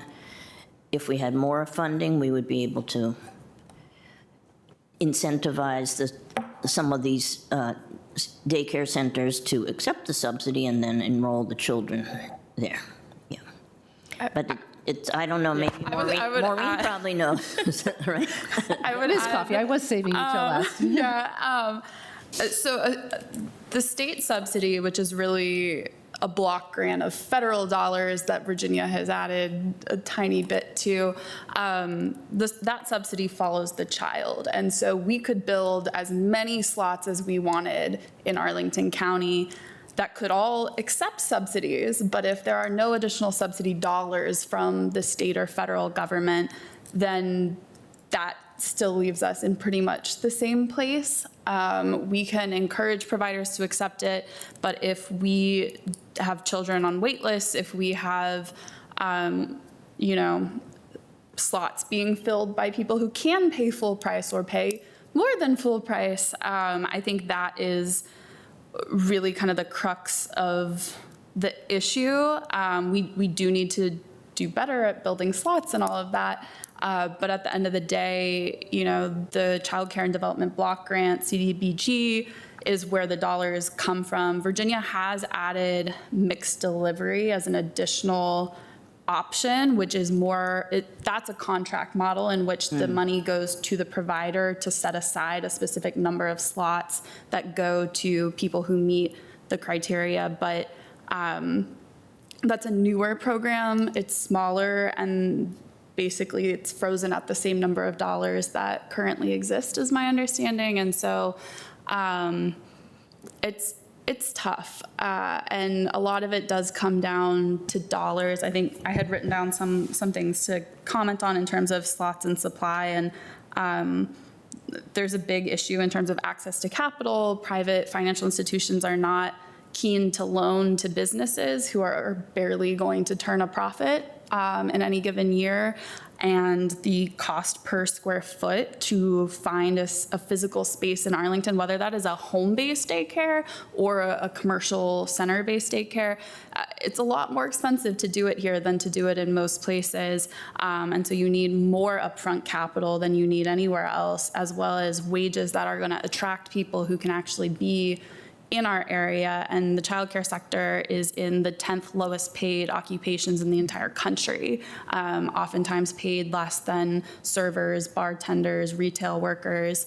And so these are all really important factors, but without some sort of public dollar intervention and investment, there's there's marginal things we can do, and some of it is really just trying to make sure that people have access.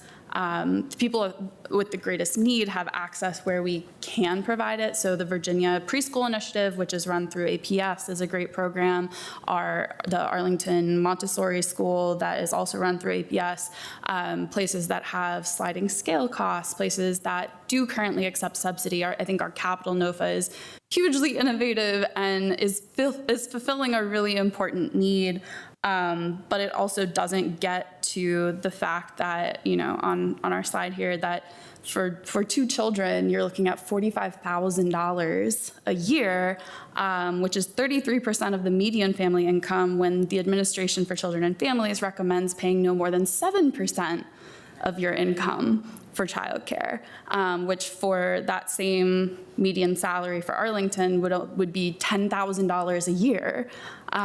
We're so far away from that, but then you also have to pile on top, right, that most people in Arlington are rent burdened at this point, or housing cost burdened. People, especially young people, young families, are paying 40% of their income to housing and then being asked to pay 35% of their income to childcare. And I think from a workforce perspective, from an equity perspective, it's pushing people out, and it's also shaping drastically the way that my generation thinks about having children. I can't overstate the number of conversations I have had with young women of my age and cohort that we don't even think about whether we want children. We just think it's not possible because it would put us into debt to do. And so I think, these are really important issues, but they're also not simple. I don't know that there's much that the Arlington County Board can do besides plug holes, because the bigger changes and the bigger reform really has to come from massive dollars that are above our level of government. And it's important because we also know that more than half of the achievement gap that persists in K-12 education is already there by the time people get to kindergarten. And so we spend so much time in our K-12 schools playing catch up, trying to remediate and get kids to an equal place of learning and education, when if we had just been able to provide them the support and education at age 3 and 4, they would never have been behind in the first place. And so this has been a very long monologue for me. But I think, I would love to do local dollars. I would love to find a way to invest here. But I think we're going to continue to be plugging the holes and putting on Band-Aids until bigger dollars from bigger governments than Arlington County can get involved and step up to the plate and really fulfill a massive community need, not just in Arlington, but across Virginia and across the country. An interesting fact in the Risk and Reach, Maureen, is that the only place where there's positive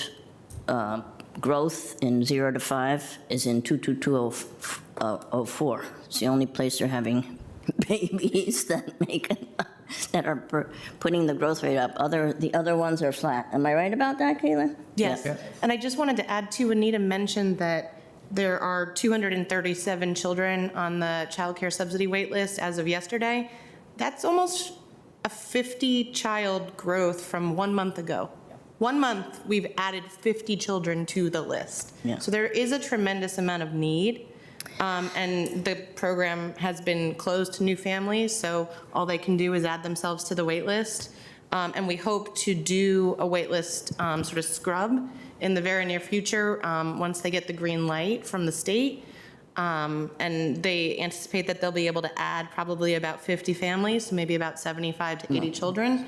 But there will still continue to be, more and more children added every month. And there were some interesting conversations when Katie Crystal was on the board about, should we create something like AHIF, but just for childcare? Should we, what are the other ones? Community benefits, should we concentrate on childcare for community benefits? But there was never sort of the momentum to finalize it. Hence, the $5 million that we just awarded through the Big NOFA was money that Katie Crystal had decided to put aside. Mm-hmm. Thank you. Ms. Coffey, I think this is a very important monologue. And it's been going on for such a long time. It's really, it's so clear that if we take care of our people, we take care of our children, we'll all do so much better. We are heading into a time with control by people who do not care to do that. So it's not going to get better anytime soon. A question I had for you all is I'd like to think a little bit more about the in-home daycare. What do we do to support that? I mean, when I was a young mother, I mean, there was lots of trading back and forth and things, very informal things, but kind of worked out, and I know a lot of people still do that. Do we support that as much as, I mean, I know we do, but if you talk a little bit about what we do, and I sometimes wonder if that's where the solution might somewhat be is in the community, and to find some ways to do a clearinghouse, connect people up, help support the in-home, the childcare.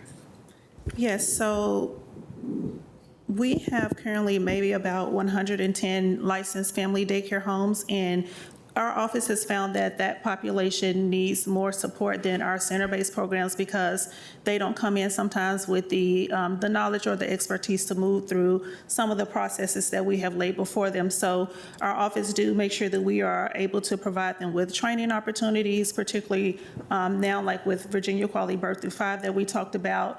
One of the requirements is that programs have to have a curriculum.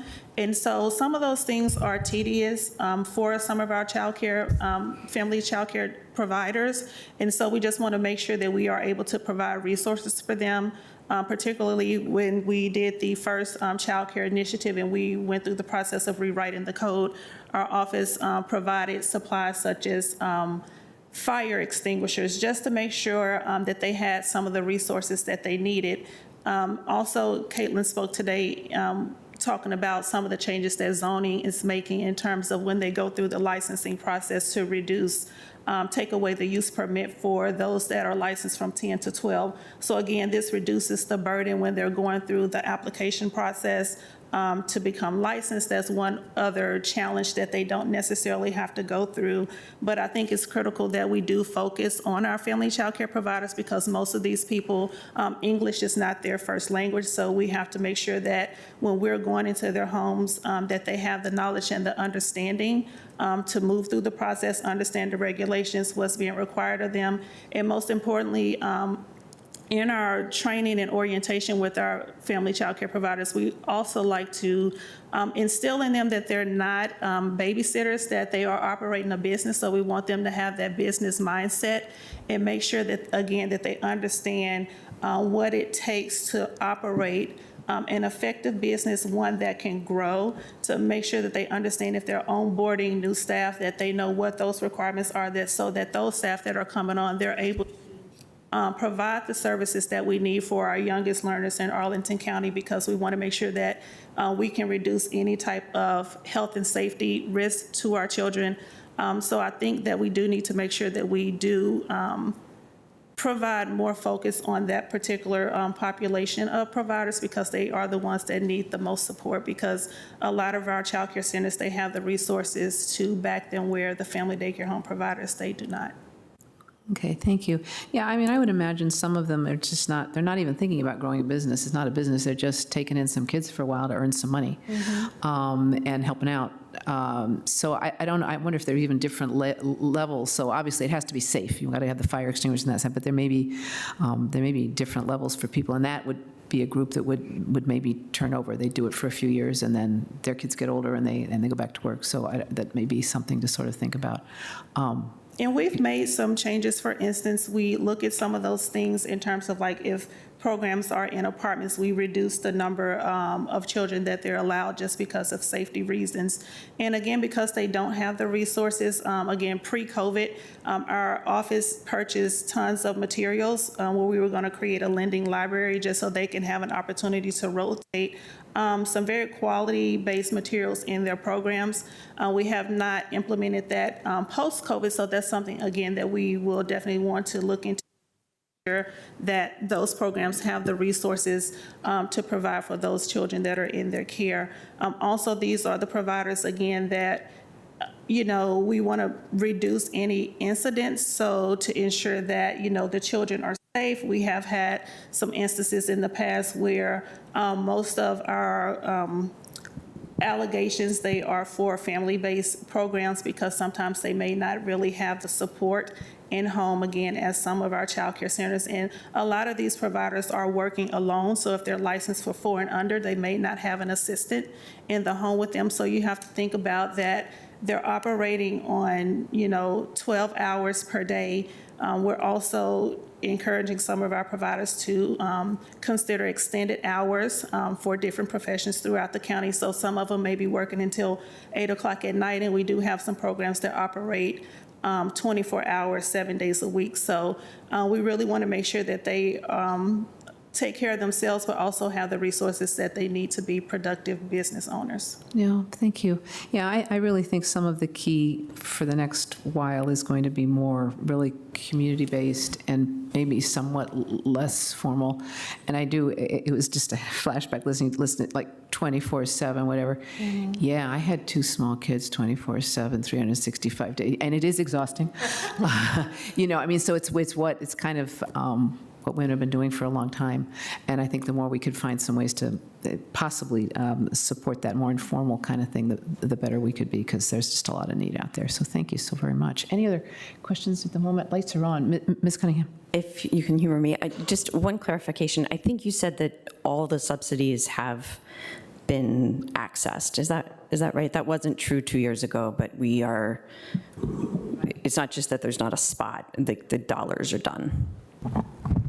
There's a quarterly purging of the list. That's sort of, we fill it up, and then the state says, now it's time to purge or whatever. We check, sort of like housing choice voucher, we check if everyone is still utilizing, and if there are people who don't qualify anymore, they get removed, and then we take from the wait list and we put them back on. But it's always pretty much full up. But the program is maximizing its allocation from the state at this point, yes. Okay, great. And then the other questions for our manager. I know our Future of Libraries work has been progressing, and there's been discussion about early literacy as sort of a hub for libraries. Can you say a little bit about how that might fit with supporting these providers and/or leveraging county facilities more effectively? Well, I hope to have some conversation about that with the proposed budget. That's very dependent on the level of resources that are available to weave in some of those recommendations that you correctly pointed out. Future of Libraries talked about that.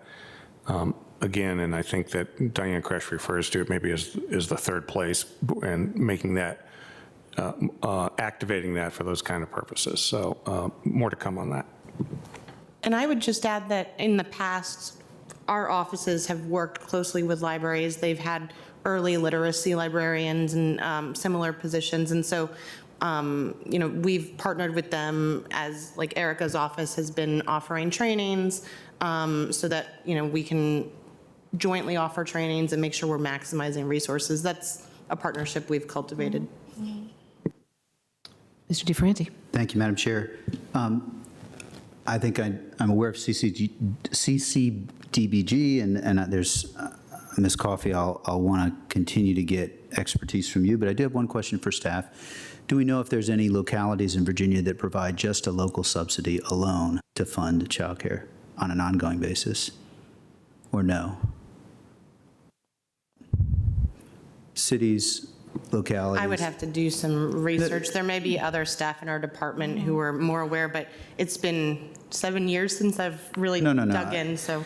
I'm not in any way trying to say it should, it just, we put 15 million towards housing grants, and we will never be able to do the scale, as Ms. Coffey points out, but I do want to learn a little bit more in this area over time, and so I'll seek to follow up with an email to you, and then certainly more education, I think, from Ms. Coffey, given your professional background.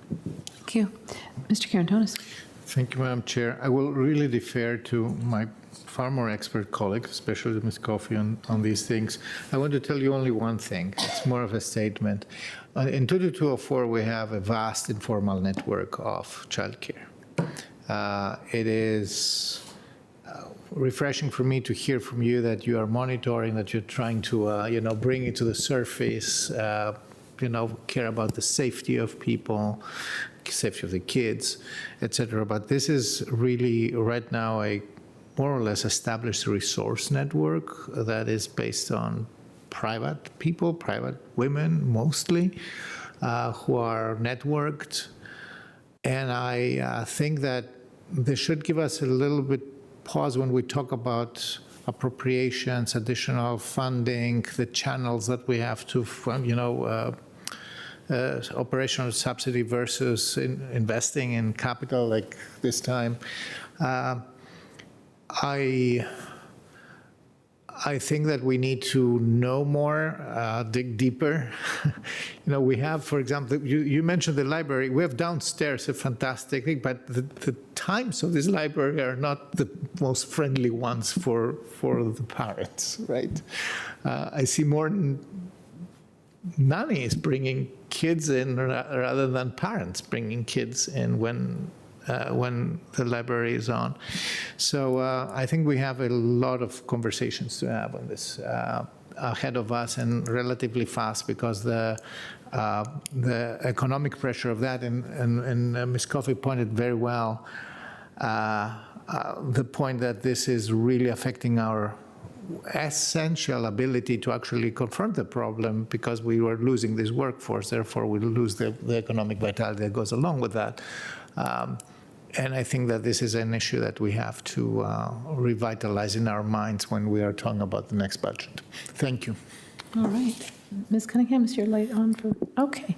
Thank you. I appreciate you bringing the vast informal networks. I mean, the human species has survived only because women have had vast informal networks forever. That's why we're all here today. And I think modern life makes it harder to make those connections and those networks, and that's probably part of the issue that we're dealing with. Thank you so much. Claire, this is really important work. Thank you so much for what you've been doing. And, Madam Chair, can I add one thing? And yes, please. This is adjacent, not directly related, but the board should not forget that in the adopted budget for fiscal '25, we increased the family leave benefit for county employees from 10 weeks to 16 weeks. Now, obviously, that is not going to deal with 0 to 5, but it deals with 16 weeks of it. And one of the challenges, I think, my daughter had her baby in New York City. She had 6 months of leave. And the benefit that brings, and I think that will require action that would mandate employers to do it. But I'm hoping, and we'll continue to look at this, that the county can at least lead by example on this. I think that would be great. I have friends in Sweden. I think it's a year for each parent, and that gets the child and the family off to a really good start. Yeah. Thank you. That's great, Mr. Schwartz. I'll watch, and I hope that can happen here. That's great. Thank you. And Mr. Schwartz, I'm back over to you, I think, for the next one. Thank you all, ladies. Thank you so very much for the good work. I think the next item is yours as well. Yes, so I have one more item, and it's going to take a little while, but it's going to fill you in on, normally we had done earlier in the year a spotlight for employees each month. That's right. So we haven't been doing that the last few That's right, months, though we did have a great shout out to the folks who had worked on the Cardinal School vault. This month, I'd like to spotlight all our employees who volunteer and who are visible in the community doing that. And also, I want to talk a little bit about how county employees do outside employment, because that also, I think, is a benefit to them and to the community. So we have a volunteer leave policy and an outside employment policy. both of which are aimed to try to help the community. So I wanted to give you a taste of some of the many volunteer activities where we recognize. For example, we have volunteer doulas. Okay. Wow. Well, news for You're me. going to have to tell people, I don't think everyone knows what a doula is. Oh, okay. Well, those are people who help in the birth process. Actually, And I think a doula is the person who mothers the mother, so it helps a little bit, but it's like, everybody focuses on the baby, and the mother needs help too, but yes, I'm sorry to just kind of jump in. So, there's that. We have also staff who work on the ice to help our Parks Department with the Therapeutic Recreation Adapted Ice Program. We have employees who serve on nonprofits for various groups in the community, and of course, parents who volunteer with their kids in schools. That's just a small sample. So every county department had employees reporting volunteer hours. We did a survey over the last 27 pay periods, which actually equals a full year in the county. And these numbers are good. I wish they were higher, but we had over 2,800 hours in the past year of reported volunteer activity. That comes to about close to 70 full 5-day weeks. We can do better, but we have 8 hours of we have 16 hours of volunteer leave, up from 8 hours, and that's the way our program works. We changed the requirement during the pandemic so that of those 16 hours of volunteer leave annually, that 8 of them can be done outside the county, and 8 should be done inside the county, because the composition of our workforce has changed. We wanted to give people the opportunity to do that. It's a use or lose benefit that doesn't roll over from one year to the next, and employees may use their leave during their regularly scheduled work hours as long as they have their supervisor's approval.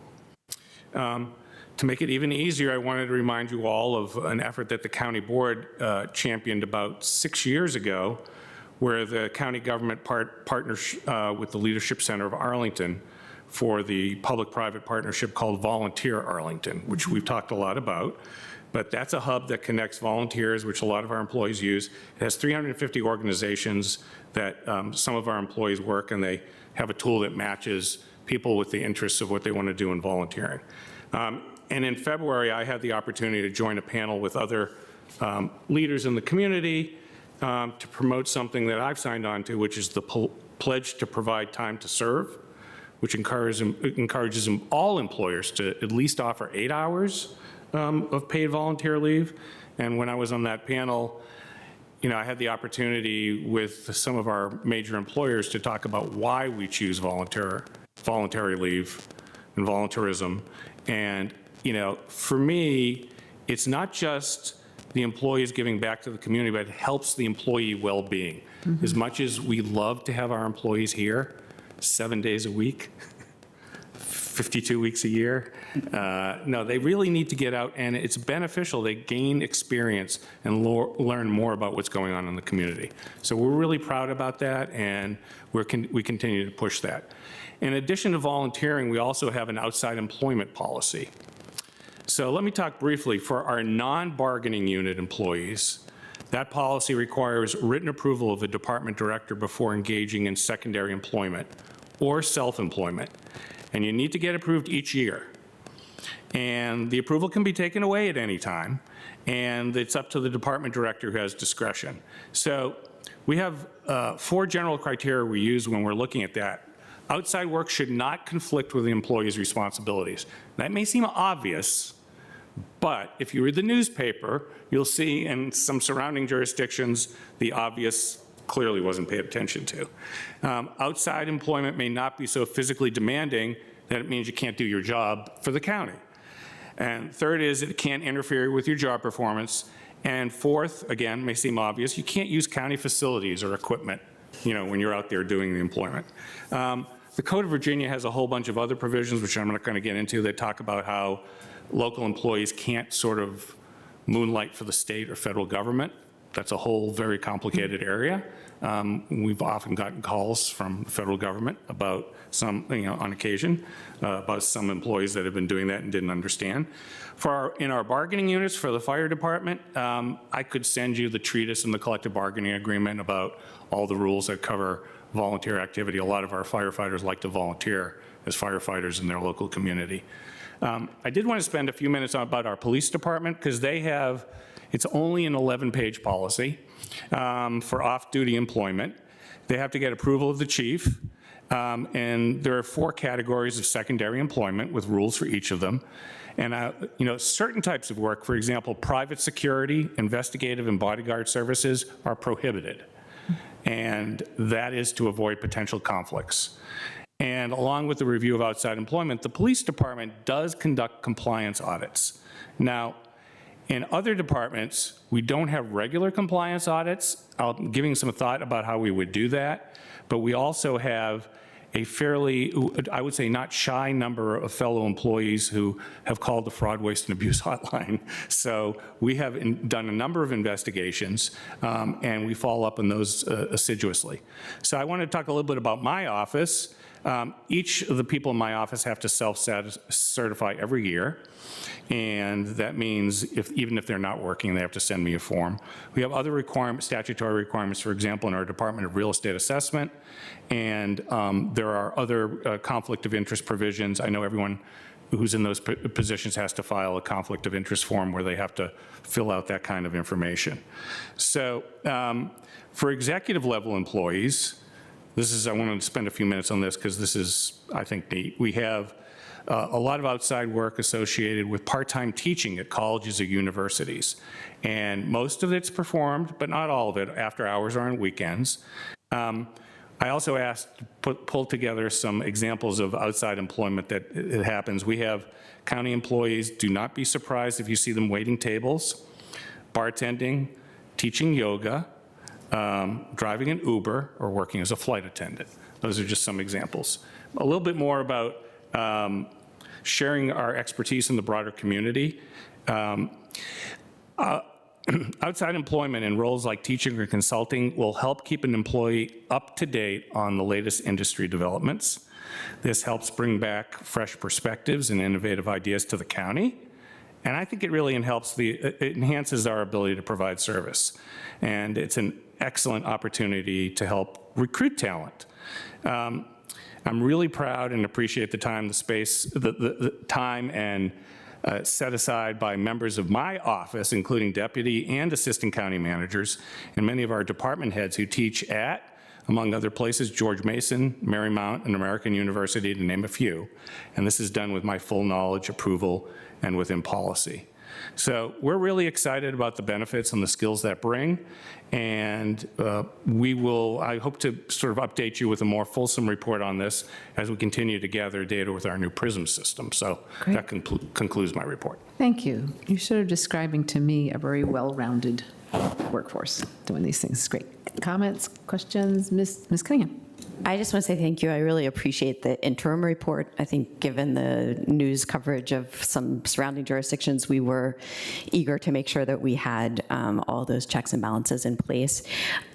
I know this will be in the full report later, but can you give us a sense of the scale of the calls to fraud, waste, and abuse line on this topic, and how often has there actually been a problem? Yeah, I don't have that. I was going to phone a friend with member Karen Tonis and Coffee, who got a full briefing on this in front of the audit committee, but I bet you they don't recall the numbers, and I don't either. The numbers were probably, I'd say, low double digits over the course of the last few years.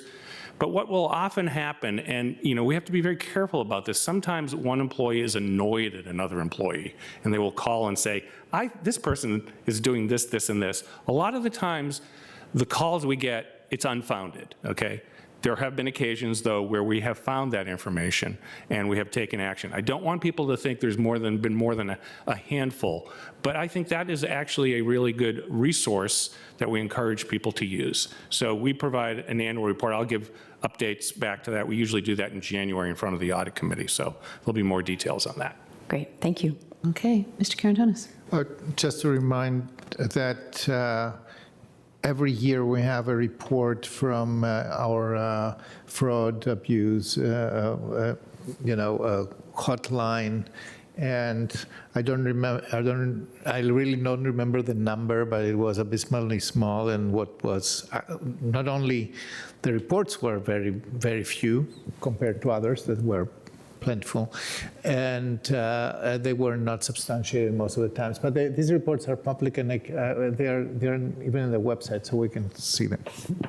All right. Thank you. I think that brings us to the end of our reports. All right, colleagues, I would like to move that the county board convene a closed meeting as authorized by Virginia Code Sections 2.23711A3 and 7 for the following purposes. Discussions regarding the disposition of publicly held real property where discussions in an open meeting would adversely affect the bargaining position or negotiating strategy of the public body, and consultation with the county attorney regarding active and probable litigation where such consultation or briefing in open meeting would adversely affect the negotiating or litigating posture of the county board. Is there a second? All right, seconded by Mr. DeFerranti. All in favor, please say aye. Aye. Aye. Motion passes 5-0. Thank you. We are in closed session, and the board will be back here no earlier than 6:30.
Mr. Kushner, can we begin?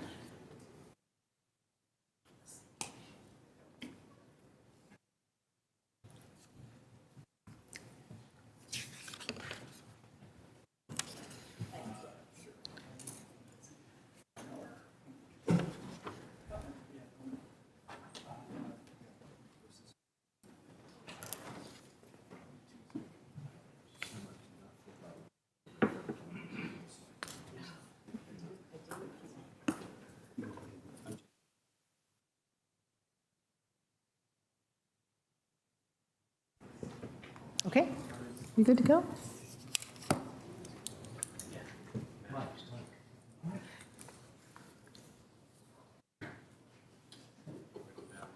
Excuse me, oh, okay, yeah, we'll wait for Matt. We're just about to get started, sorry. First we have to wait for the computers, now we have to wait for a board member, but he'll be right here.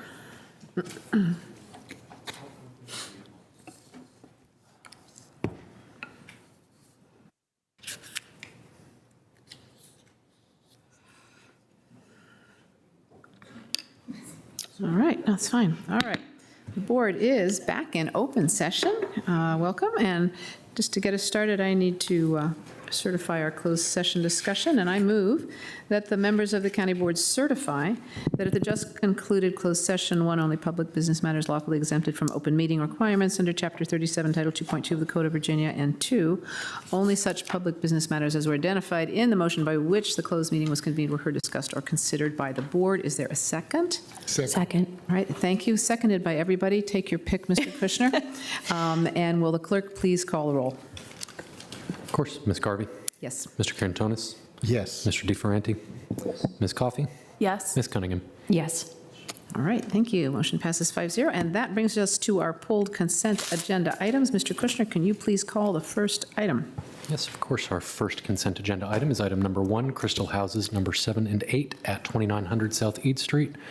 1A is an ordinance to amend, reenact, and recodify the Article 7, subsection 7-16 to refine methods for establishing a 35-foot building height maximum that accommodates a 3-story form of development for a discrete subarea within the Crystal City Coordinated Redevelopment District.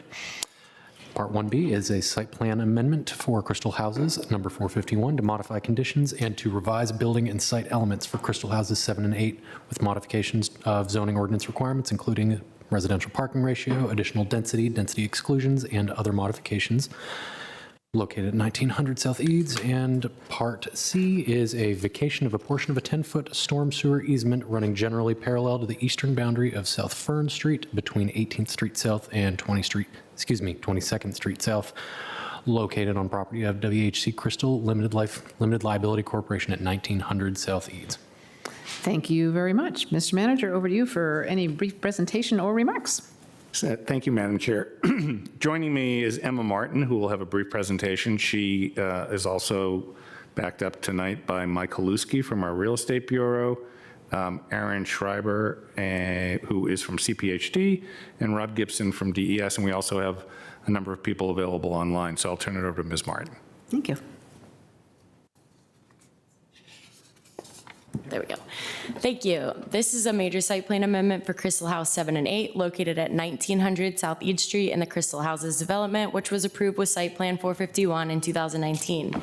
With this site plan amendment, the applicant's proposing to increase the number of units from 21 to 42 by changing the design of the units from front-facing to back-to-back multifamily units, which will increase the GFA of the ground floor of the Crystal House 7 and 8 buildings by about 41%, triggering a major site plan amendment. The applicant's also proposing to change the building height by 1 story to incorporate a 3rd story to each unit that will have a loft with a roof terrace. The units will have a basement garage with 2 parking spaces per unit, with 1 compact and 1 standard parking space, which includes parking for visitors and guests. The proposed parking ratio for the entire site would be 0.63 spaces per unit, which is in conformance with the county board parking policy. Staff held a community informational meeting in early September. There was an SPRC meeting on September 26th. This went to Transportation Committee, who unanimously recommended approval. And C2E2 provided a positive letter supporting the project and recommending approval. And in addition, Planning Commission recommended approval in an 8-0 vote. That concludes my short remarks for the site plan amendment item. Thank you so very much. And then that brings us, I believe, to our applicants who are here. Do you have a little presentation?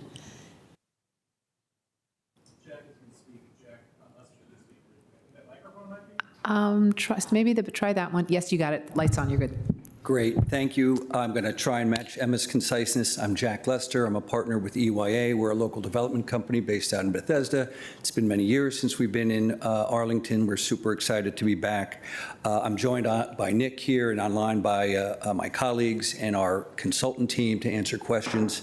We're grateful to be here tonight and to be a part of the partnership with True Ground and with Arlington County to see this vision that you all helped create on this important property. The application that we've submitted is a result of years of collaboration with the housing team, planning staff, and the community. We've incorporated all of their thoughts and comments into this application.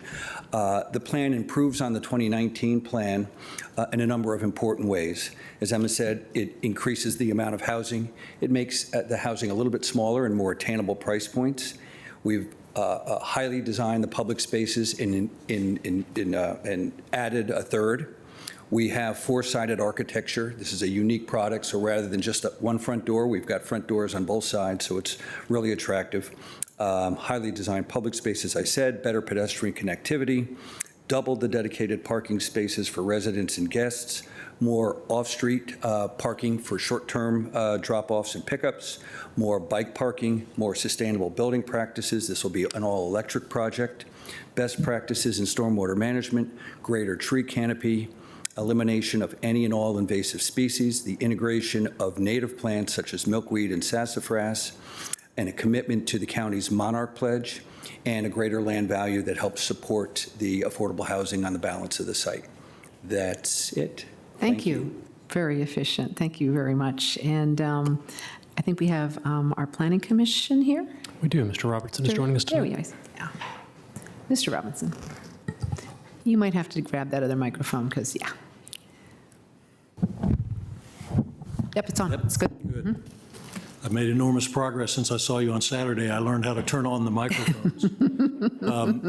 As staff noted, the Planning Commission, you voted unanimously 8-0 to support the county manager's recommendation to the board on Crystal Houses 7 and 8. We discussed several issues in the general areas of accessibility, of open spaces, and in the construction timeline. Commissioner Striner asked about accessibility, and the applicant noted that while there wouldn't be any additional accessible units in Crystal Houses 7 and 8, that there would be 271 additional units in the other buildings at Crystal House. The applicant also discussed the technical difficulties attendant to trying to build elevators into these buildings, which of course would be necessary if they were going to be accessible. And they noted that some units would be lost if they tried to do that, which would have downstream effects on the funding for the remainder of the buildings in the project. Chair Steinberger, I think it's fair to say, expressed the belief of all of the planning commissioners that we support accessible housing, but she noted that there were genuine trade-offs related to accessible housing at this project, and noted that there would be additional units elsewhere in Crystal House. She did say that she thought the commission expected to see accessible units in townhouse projects generally. Regarding open spaces, a question was asked about the maintenance of open spaces, and the applicant noted that there would be a homeowners association with responsibility for maintaining the open spaces, that the other owners on the block would also have their own responsibilities for maintaining their properties, and that there would be a master homeowners association responsible for maintenance of the 3 public parks. Regarding the construction timeline, Commissioner Peterson noted that the community had wondered about the timeline and phasing of this project in relation to the construction on the rest of the block. County staff responded that they are including new condition language requiring community contacts during construction, and the applicant noted that those conversations were in fact already taking place. Finally, I think it's worth noting that Commissioner Lantelmi said that while this was a good project when it was first approved, these amendments make it an even better one, doubling the housing yield exactly where density should be increased. And I think it's fair to say his views are shared by a number of the planning commissioners. Happy to respond to any questions you may have. Excellent. Thank you very much. Mr. Kushner, do we have any speakers? We do have one speaker on this item. One moment.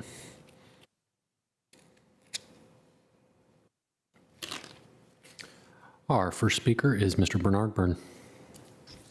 Yes, hello. I'm a little confused by something the applicant just said, but I'll read what I was going to say anyway. This project lacks biophilia. There's no green roof, no plants hang from the roof or climb on trellises. The roof lacks solar panels. There should have been there should be enough elevation to accommodate plants that support pollinators beneath and near the solar panels. The site contains very little space for plantings that can support pollinators. The applicant should install native plants that support pollinators in all tree trenches and all spaces available near the street and sidewalk. Now, the applicant has just stated that that the project contains milkweed. I have not seen that in any of the printed on the website. I don't know if they submitted to you or not. I didn't have time to check it, of course, but last time I checked, which was just last week, it wasn't on there. Anyway, as it now stands, the plant schedule does not contain any milkweed, although it might have been changed. The applicant should therefore add common milkweed, Asclepias syriaca, and that's the important one. Whatever it is, it should be common milkweed, not anything else. This is the most important food plant for monarch caterpillars in the northeastern and midwestern United States. Although common milkweed spreads through its roots, the spread is not rapid. Routine maintenance and mowing can remove it from places where it is not desired. As I say, I want to make sure that the applicant to say he's planting common milkweed in there, not some other milkweed. The applicant should add black cherry, Prunus serratina, and sassafras albidum to the planting schedule. The caterpillars of many butterflies, including several species of swallowtail butterflies and large silk moths, feed on these two trees. That's black cherry and sassafras. The plant list contains 18 trees, shrubs, and ground covers that are not native to Arlington County and its vicinity. Some are on Alexandria's invasive plant list, or may become invasive. They may not feed native pollinators. The applicant should replace all with native species. The plant list contains 32 cultivars. Many cultivars are sterile or have deformed flowers. Some are sterile. Some are toxic. Many don't feed pollinators. The applicant should replace all cultivars with their native parents or with other species that resemble them. The tree schedule contains Jefferson American elm. Although some people believe that Jefferson is resistant to or tolerant to Dutch elm disease, any such tolerance or resistance has not been conclusively demonstrated.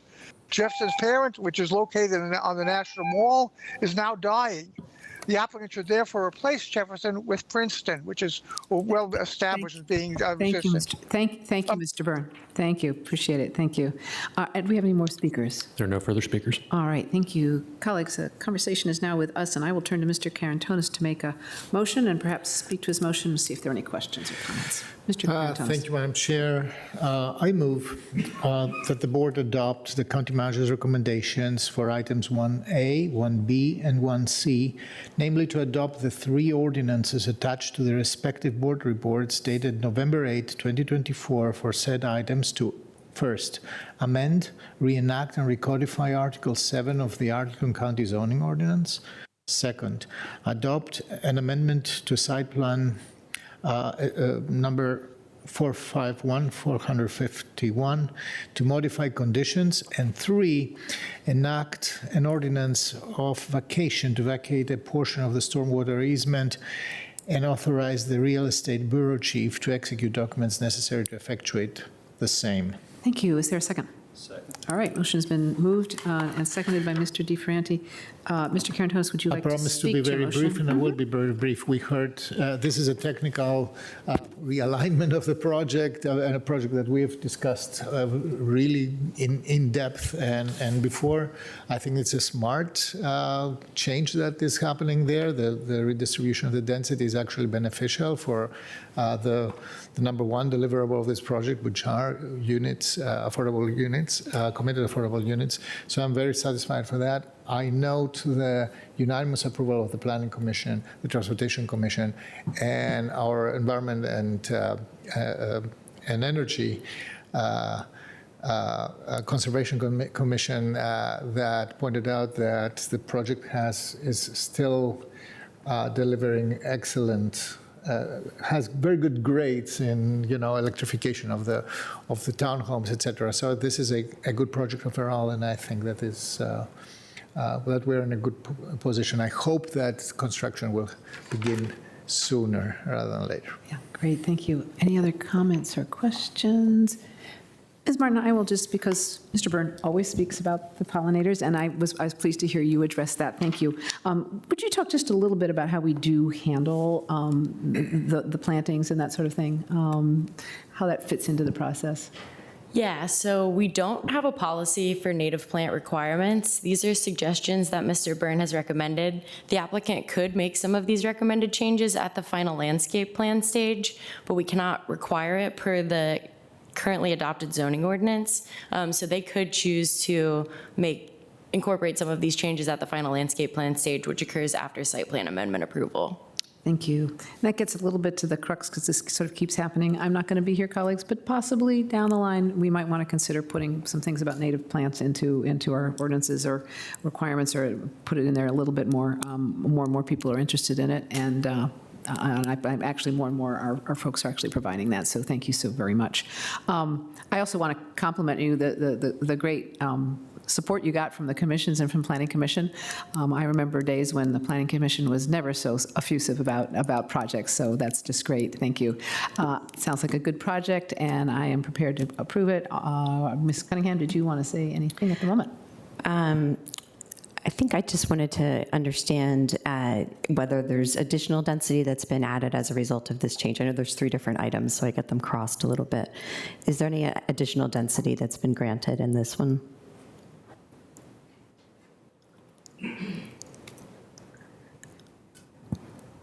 So there is an increase in density, but this is measured in units per acre, so it's not the threshold that would constitute a major amendment. Yeah. The reason that this is a major amendment is the gross floor area of the ground floor, so it's a very minor, like less than 2% increase in density for the site plan as a whole. All right, thank you.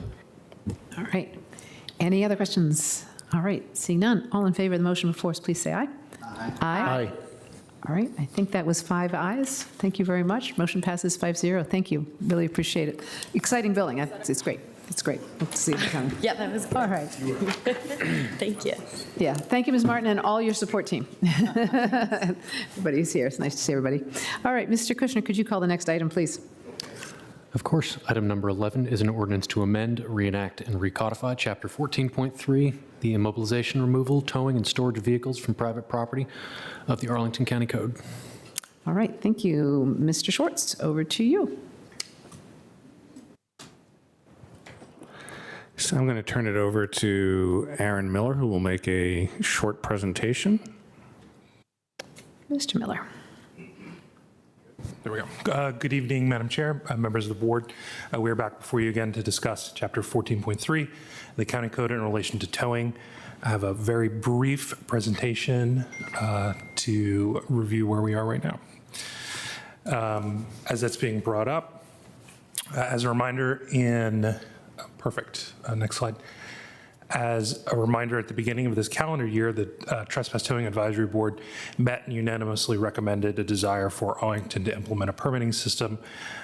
Subsequent to that, the Virginia State Code was updated to allow for a number of different actions that I've got in the next slide to allow for a permitting system, some implementation, among some other changes. TTAB did review and provide input on all of those recommendations for the county ordinance, and in October, a request to advertise the proposed ordinance changes was submitted. Among those updates were things like a permit system framework, fuel surcharges, which had been authorized, ability to require real-time authorization, and included in the proposed ordinance were those issues that were also required by state code to include towing for an expired registration sticker from a multifamily property and others. Since the request to advertise. Next slide, please. We've received a significant amount of feedback, not only from businesses, but also interested residents within the community, property managers, and more. What we have received so far indicates that many property managers, business representatives, and several towers are strongly opposed to the so-called second signature requirements. And we have found that a majority of those responding or providing comment have been neutral or supportive of the overall permitting, more clear guidelines, well-defined processes and procedures, not only for towing, but also for the permitting process and appealing should a tower's permit be revoked. Next slide, please. As part of our seeking feedback from the community, we conducted an online survey from October 25th to November 3rd. We had just over 500 participants. The staff and constituent services did a wonderful job with this, and it outlined the proposed changes and asked for some feedback on that. Our goal really was to understand resident experience, to be able to make better decisions on towing, to have those qualitative inputs in the decision-making process. Next slide, please. So what you'll see is that we had a great mix of individuals, some individuals who had been towed before, some individuals who had not been towed but still had some opinions. And again, overwhelmingly, when discussing the proposed changes, there was a great deal of support for the permitting system, increasing and towing fees to create fair and equitable fees for the work performed, and then also to implement the changes as required by state law. Next slide, please. However, as evidenced by that feedback, as well as feedback that we've received from towers and from business partners, staff is recommending deferring final consideration and adoption of these changes to the December meeting. That will allow us time for additional outreach to businesses and towing companies to discuss specifics of implementation of things like the permitting process that's being considered, as well as reviewing with staff the technologies and processes and procedures that would go to implement that. We want to make sure, obviously, that as the board passes changes to the ordinance, that we're able to quickly, effectively, and efficiently implement them and not leave the towers in the community out for a significant amount of time as we work to develop those. So an example of that and things that we're already working on, many in the community may know if they've had the unfortunate circumstance to get towed, is we've changed the way that we've tracked vehicles with the Emergency Communication Center. Now have an online portal, for example, where you can put in your vehicle information and find where it was towed, when it was towed, and where it can be located. So as we roll those processes out, that'll complement changes in ordinance. We want to make sure that those are all well documented, well underway. So any questions, happy to answer. Thank you. Thank you so much. Mr. Kushner, do we have advisory groups? I think maybe Trespass Towing Board? We do. I believe we have representatives of TTAB, Mr. Leach, Mr. Tomey, and Mr. Kennedy. All right. Do either or any of you have a comment you'd like to make, or are you just here for questions? Joining virtually, I believe. Okay.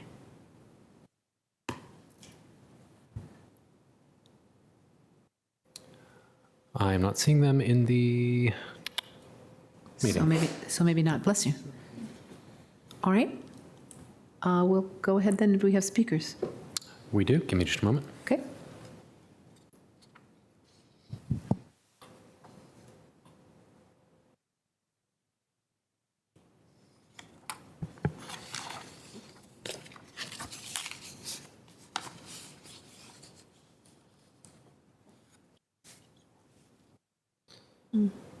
All righty. Our first speaker is John Musso, followed by John O'Neill. Mr. Musso.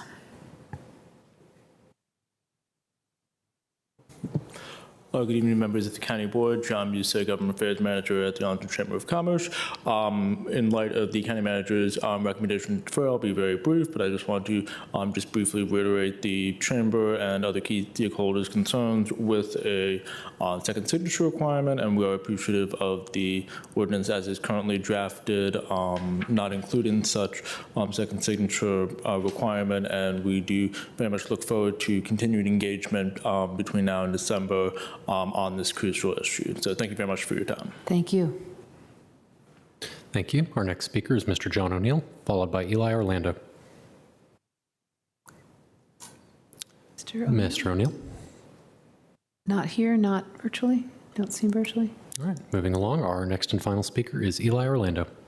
Mr. Orlando.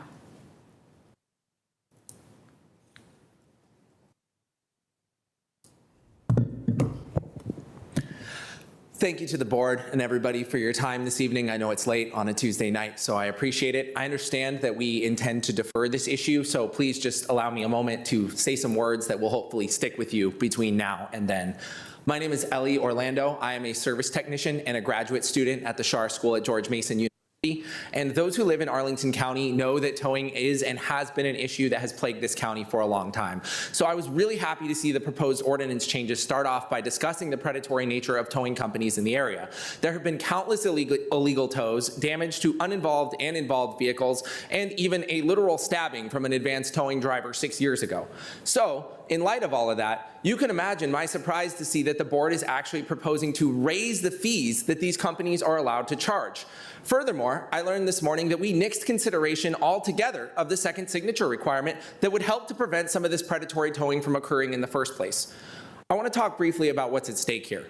76% of people in this country rely on their car as their primary source of transportation for how they get to work. A significant portion of people in this country cannot afford a $500 emergency, nevertheless a $1,000 emergency. For the extremely wealthy, yes, a tow is a mere inconvenience, but for lower income individuals, it can literally be the difference between whether they can pay their rent or put dinner on the food or dinner on the table for their family that week. We already live in one of the most expensive counties in all of the country, and affordability is only becoming more of an issue day by day. People out there are hurting.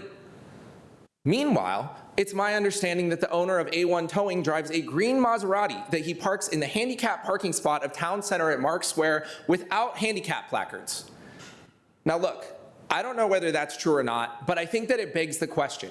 A bill that purports to be about addressing predatory towing, why would we ever make said predatory towing more lucrative? I know that there are those out there who are going to say, look, it's not that much money. And to those folks, I say two things. First, I think that's an easy thing to say when you have the capacity to vote to raise your own pay. But the second thing that I'll say to that is that it does not change the fact that this is a symbolic slap in the face to the poorest members of our community. While other progressive counties across this country are changing their towing philosophy altogether to only safety-based towing, we're here debating how much more money towing companies should be allowed to rob from our communities. I think enough is enough. We should strike the increased fines from the proposed changes and bring back second signature. It is the bare minimum that you could do for this community. Thank you.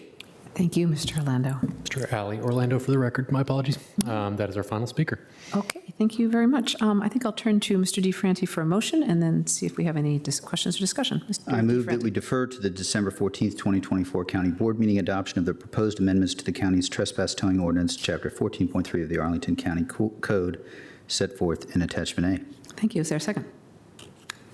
Second. Thank you. Seconded by Vice Chair Karantonis.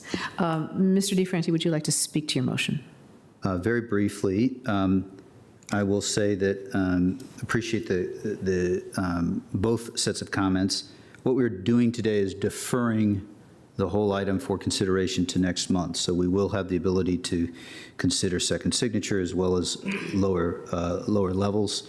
And I will also just say that the permit system is certainly a critical component that led us to this as a whole. So thanks. Okay, thank you. Any other questions or comments? All right. For those, so this is going to come back to us as advertised last month, and it will come back December, and we will vote on it at the meeting there. And as Mr. DeFranti said, at the moment, the second signature is still in there. We can take it in and out, right, as it's advertised, and so there can be some changes, only they have to be smaller in scope. All right, all in favor of the motion? Yes, yes. Oh, I'm so sorry. Oh, no. Oh, okay. Yes, Mr. DeFranti. So, sorry, the staff's the advertisement includes second signature. The staff's current recommendation does not. We're going to consider it the whole issue next month. Thanks. Thank you. Thanks for clarifying. Ms. Cunningham. You ready to vote? All right. All in favor, please say aye. Aye. Aye. All right. Motion passes 5-0. That is deferred. Mr. Kushner, would you please call the next item as our regular hearing items? Yes, of course. Just noting that these items are appearing out of order on the agenda because one is carried over from discussion at our Saturday meeting. So we'll be calling item number 42 first, which is a request to authorize advertisement of a public hearing to consider adoption of an ordinance with an effective date of December 15th, 2024, to amend, reenact, and recodify Chapter 26, which is Utilities, Article 3, which is the Stormwater Utility, Section 26-122, the Stormwater Utility Fee Credits, subsection B2, Voluntary Credits of the Arlington County Code to modify the county's Stormwater Utility Credit Program. Thank you. Mr. Manager, over to you. Thank you, Madam Chair. Joining me here on the dais is Tyler Smith. We're also, the presentation is going to be given by Krista Abel, who will be doing it virtually, and Steve Skowron will also be available. So I'm going to turn it over to Ms. Abel for the presentation. Thank you. Thank you, Mr. Manager. Good evening, Madam Chair and County Board members. My name is Krista Abel. I'm the fiscal manager over the stormwater utility and was also the county project co-lead for the utility implementation. As the manager said, I'm joined by Tyler Smith as well as Steve Skowron. I'm going to give a short presentation on the first year of the credit program in support of the board report to advertise the public hearing on changes to Chapter 26 for the voluntary credit program. So we've shared this slide before, but we wanted to touch on it very briefly as a refresher before talking about the credit program. The county implemented a stormwater utility in calendar year 2024 as the funding mechanism to pay for the county stormwater management program. The program is now funded based on each property's measured impervious area instead of the assessed value, making it a more equitable way to pay for the program. In Arlington, there's a very weak correlation between the assessed value and the impervious area. So impervious area is the national standard and also the best practice for how to equitably allocate costs for stormwater programs. As part of the utility model, we are required by the state to offer a credit program. The stormwater credit program was adopted by the county board in April of 2023, so that property owners would have an opportunity to take voluntary credit actions in calendar year 2023 to reduce their 2024 bill. It's intended as a small thank you to property owners for taking certain actions to reduce stormwater runoff or their environmentally friendly actions. When we were setting up the program, we benchmarked against both neighboring jurisdictions as well as jurisdictions nationally. We also worked with our stakeholder advisory group and faith-based organizations during our targeted outreach to make sure that our credit program was tailored to Arlington. We also tried to scale our credits according to the level of effort or cost. For the types of credits, we offer both mandatory and voluntary credits, and we'll go into those a little bit in the next couple of slides. As we mentioned previously, the state requires us to have the credit program and that we give mandatory credits for stormwater facilities that have been installed. And these are LDA permitted properties, the land disturbing activity. So we expanded beyond the minimum requirements to also offer a range of voluntary credit options to property owners. So our first year of the program was extremely successful. After many years of planning and working on the implementation, we're so pleased to share the results with you. We had lots of participation in the first year of the program. We gave credits on almost 6,000 properties, equating to about 9% of our total billable properties. When we surveyed our neighboring jurisdictions, they warned us of extremely low participation in their programs, many getting only less than 100 per year. So we're incredibly pleased with the volume of credit applications and the response we've received from the program. Typically, jurisdictions budget about 1% of their revenue for the credit programs. We did that and we budgeted an additional 1% for the mandatory credits based on our existing volume of those LDA properties as well as anticipated growth in that program. So our 2% budget is approximately $380,000. For the first year, there was almost $113,000 given in credits over the voluntary and the mandatory credits. Most of the credits for the Most of the credits for the average homeowner with a bill of $258 are either about $13 for a 5% credit or $26 for a 10% credit, or multiples of that, depending on how many credits they were awarded.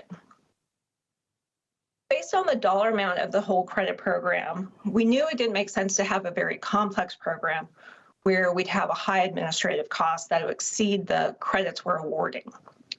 For context, we have limited resources dedicated to the administration of the stormwater utility. We strove to really minimize the added costs when we shifted from the tax to the utility model. Our stormwater utility program manager is the only staff assigned to the credit program application review. And this also factored into our verification requirements. We wanted a good balance between self-certification by property owners and burdensome calculations and documentation that we saw some jurisdictions requiring. We saw single-family homes with credits that ranged up to 25% or a $64 reduction on their bill. Some of the more popular voluntary credits included rainwater collection and permeable driveways for our single-family customers. In multifamily, we saw properties ranging up to a 20% credit, meaning that their per unit charge of $46.33 was reduced by about $9.30 per unit. This was both on apartment buildings and condos. In the non-residential space, we saw faith-based organizations took advantage of the credit program, with some properties receiving up to a 35% maximum off their bill. The total for just the faith-based organizations was over 10% of the total credit dollars that were given out. For both multifamily and non-residential, some of the more popular voluntary credits were tree planting and the volunteer events like invasive plant removal and stream cleanups. We learned a lot through the process, so we wanted to share the results and our feedback that we heard along the way. And we also have some proposed updates. So here's some charts and graphs that help illustrate the results of the first year of the credit program. As I said, we have about 9% of our total properties that participated in the first year. A little more than half of this was for the mandatory credits. In the middle, we do show more detail on the mandatory credits. And those, again, are for the mandatory, the facilities that were required as conditions of development through their LDA permit. The credit program has turned out to be a really nice carrot, which encourages the timely compliance with their maintenance agreements on the properties. One key point for the mandatory credits is that if properties are in compliance with their maintenance agreements and submitted all their required paperwork by the deadline, then they automatically get the credit. They don't have to make a separate application. So unlike other jurisdictions which require be in compliance with your maintenance agreement and then also fill out more paperwork to get credits, we've just eliminated that second step altogether. So this is beneficial both for our property owners as well as county staff to just eliminate that duplication of effort. Oh, sorry.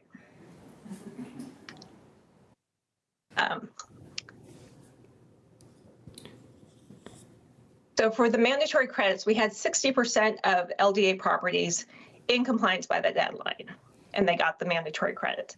It's actually an increase from the prior year when we only had 40% in compliance by the deadline. Well, we eventually get to about 90% compliance. We're excited that the credit program encourages the timely compliance with those requirements. If properties aren't in compliance by the deadlines, the county eventually does the work for them and then invoices the property owners back for that work. So to get the accelerated timely compliance with less effort is a great impact for both the county and our property owners. The far right map shows the distribution of the voluntary credits across the county. We saw 11 faith-based organizations across the county be able to leverage both the mandatory and the voluntary credit program to achieve credit reductions.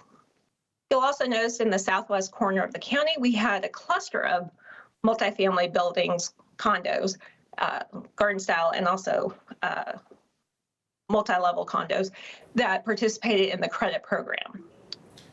For both these customer classes, they were able to bring either their entire congregations together or their residents together and participated in volunteer activities, which produced the credits for them. We heard this feedback from them when we were developing the credit program, so it's great to see that they followed through and leveraged those credit actions to lower their bills while also helping out the environment. Strengths we've seen in the credit program include the variety of options available, ranging from no cost on up. We also have a streamlined application process. As I mentioned, for the mandatory credits, there's no separate application needed. So this eliminates a lot of duplicative efforts for the property owners. For the voluntary credits, we've limited the documentation requirements and tried to have it be fairly straightforward. Receipts, pictures, and a certification statement. Ongoing credits also only require recertification every other year, which then also has a lower level of documentation than when you recertify. We've partnered with county agencies like our Solid Waste Bureau and DES, as well as our Parks Department, along with community organizations like Eco Action Arlington on our credit options, including tree planting and our volunteer efforts. The last two go hand in hand. We focused on customer service since this was a new program, and we knew providing responses to applicants was critical. Our program manager focused on providing timely assistance through email, phone, and web inquiries. So here's some of the specific feedback we heard and how we've addressed this feedback. The top two rows kind of go hand in hand. Concerns about the complexity and the difficulty of the credit application process, and a desire for better communication and clarity regarding the program and its requirements. I have a full slide dedicated to this coming up, so I won't speak to that here. We did hear about a desire for a mature tree credit to be added. During our implementation process, we had considered this. However, there were some concerns regarding the heavy administrative burden, since it can be both difficult and time-consuming to verify those applications. Our stakeholder group also had concerns about equity and this credit being more applicable to the higher income properties in Arlington. They appreciated the inclusion of the new tree planting credit since applicants would have access to no-cost trees through the county's tree program. Our stakeholders also voiced concerns that the credits for existing trees didn't encourage new sustainable actions. The next item was a desire for pre-existing conservation landscaping and native plant gardens to be added. Again, we felt that when we evaluated this, this could also be a heavy administrative burden with compliance concerns. There's a lot of ambiguity around properly maintained versus neglected landscapes. And again, pre-existing credits don't necessarily encourage new sustainable actions. And finally, the item we received the most feedback on was a desire for new types of credits. So of the 56 comments, 46 customers requested an expansion of credits to include permeable patios and underground water management systems. So based on this feedback, we're proposing expansion of the existing credits for rainwater collection and permeable driveways. I'll talk more about this detailed proposal in 2 slides. I'll quickly note here that adding new credits is a little bit of a complex process. So that's why we wanted to take the immediate action to do a proposal of an expansion of existing. So this slide details all that we've done to enhance our program communications. You can see the many enhancements we've already implemented to address the customer feedback. Our program has tried to simplify as much as we can to make the whole program easier to navigate and apply for credit. There are videos, web pages, and survey tools which should assist property owners in determining the credits they qualify for and how to apply. We've now made it so that you don't need to download the whole credit manual. You're able to go out to the web page and just select specific credits to look at live on the web page. There's also a survey tool that will help you determine which credits that you're eligible for, and a video has been created to help people apply for credits. And we also have step-by-step screenshots in our customer handbook of how to apply for credits. Now to talk about our enhanced credit options we're proposing. We wanted to offer up some immediate options, so we came up with these two to expand the current credits that we could implement this year. The two credit expansions we're proposing for board consideration are both for our single-family residential property owners. Expanding the permeable driveway credit would also include the permeable patios and other surfaces such as walkways. You'd still have the same installation requirements, but this would expand the types of areas around your home to beyond just the driveway.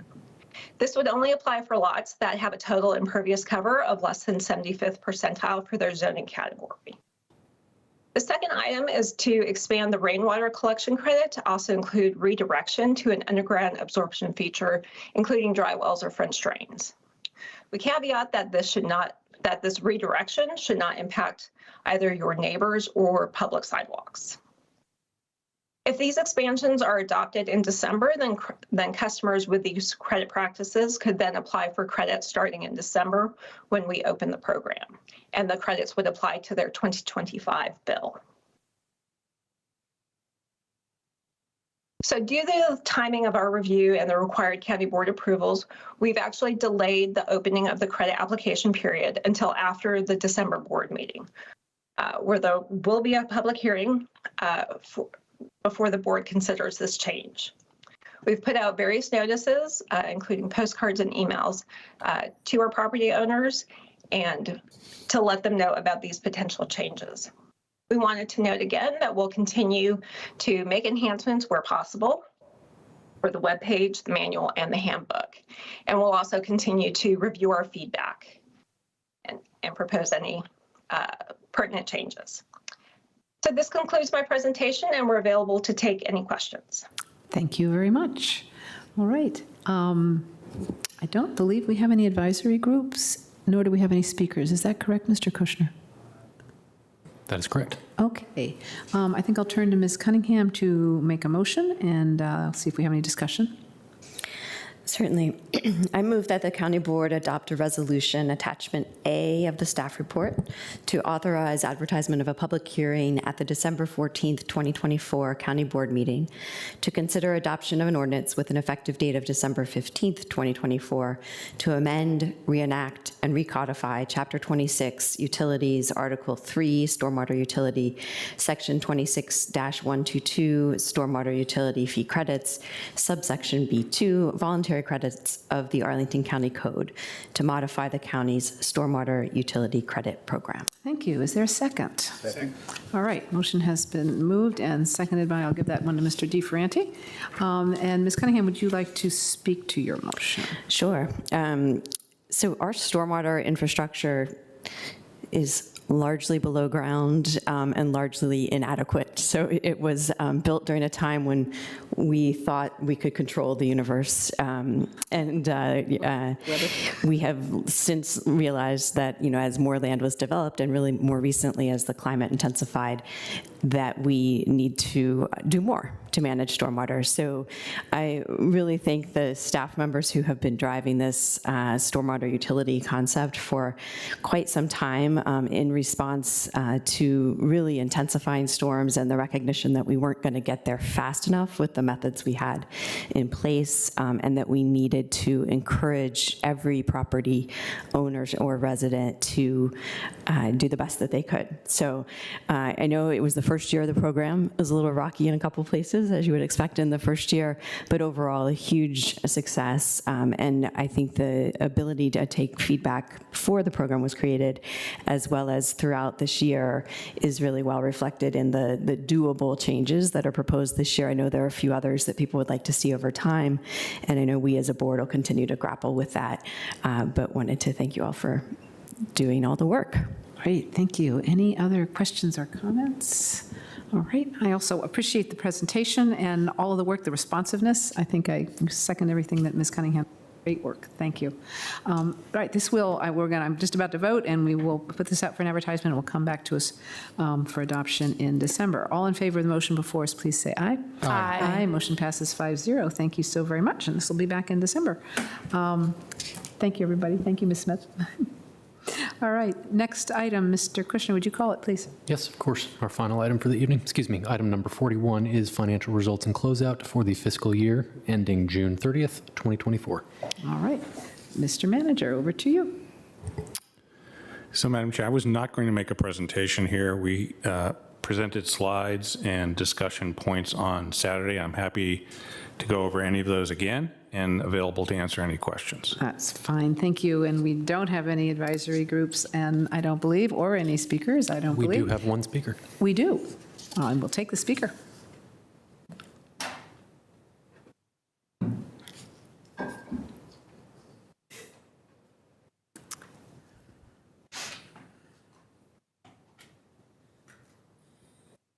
Our 5-minute speaker is Mr. Jorge Figueredo, speaking for 5 minutes. Edu Futuro. Good evening. Good evening, members of the County Board. My name is Jorge Figueredo, and I am Executive Director of Edu Futuro, a nonprofit organization that has been working to improve the lives of Arlington families for more than 26 years. Founded by a small group of immigrant parents in partnership with Arlington Public Schools, Edu Futuro was created with the mission to empower immigrant and underserved youth and families through mentorship, education, leadership development, parent engagement, case management, and workforce development. Tonight, I am here to provide comments on the County Board agenda item, financial results and closeout for fiscal year ending June 30, 2024, carryover from fiscal year 2024 into fiscal year 2025, appropriations and allocations, numeral 7, to allocate and appropriate $8.289 million to fund the county manager's recommendations as outlined in the board report and attachment 2D, including items A to item O. And numeral A, to allocate $8.4 million for consideration through the FY 2026 budget process. Regarding the remaining $8.4 million recommended to be considered for the FY 2026 budget process, Edu Futuro would like to respectfully recommend and request the following: that the ceiling for the FY 2026 cycle of the Race to Rebuild Trust and Community Grant be increased from fiscal year 2026 cap of $150,000, which is $75,000 less than the current $225,000 award for fiscal year 2025, to $300,000, which will allow Edu Futuro and other nonprofit organizations to compete for additional building capacity funds, and for current fiscal year 2025, that the county board allocate from the fiscal year 2024 carryover dollars a one-time funding of $125,000 to Edu Futuro to hire 3 full-time case managers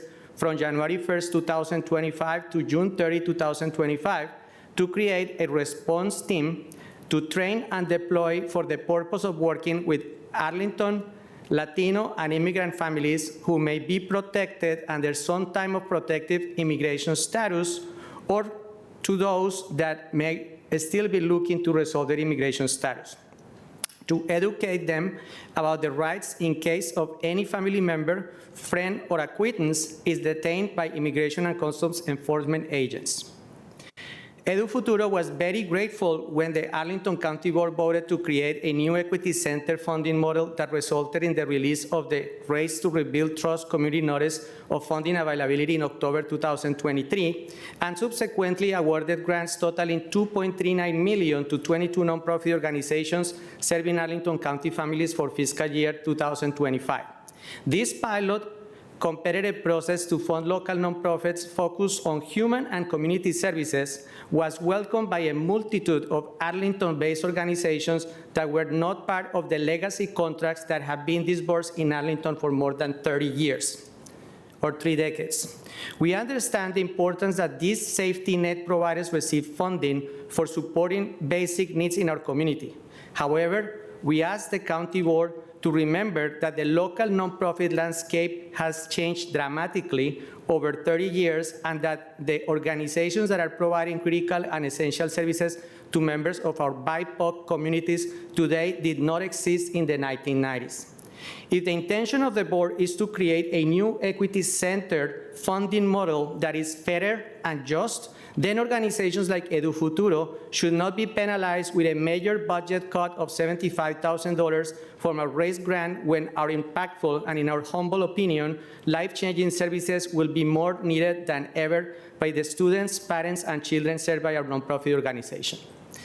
Immigrant workers were the unsung heroes of the pandemic, risking their health by going to work to help maintain our economy even during the worst days of the COVID crisis.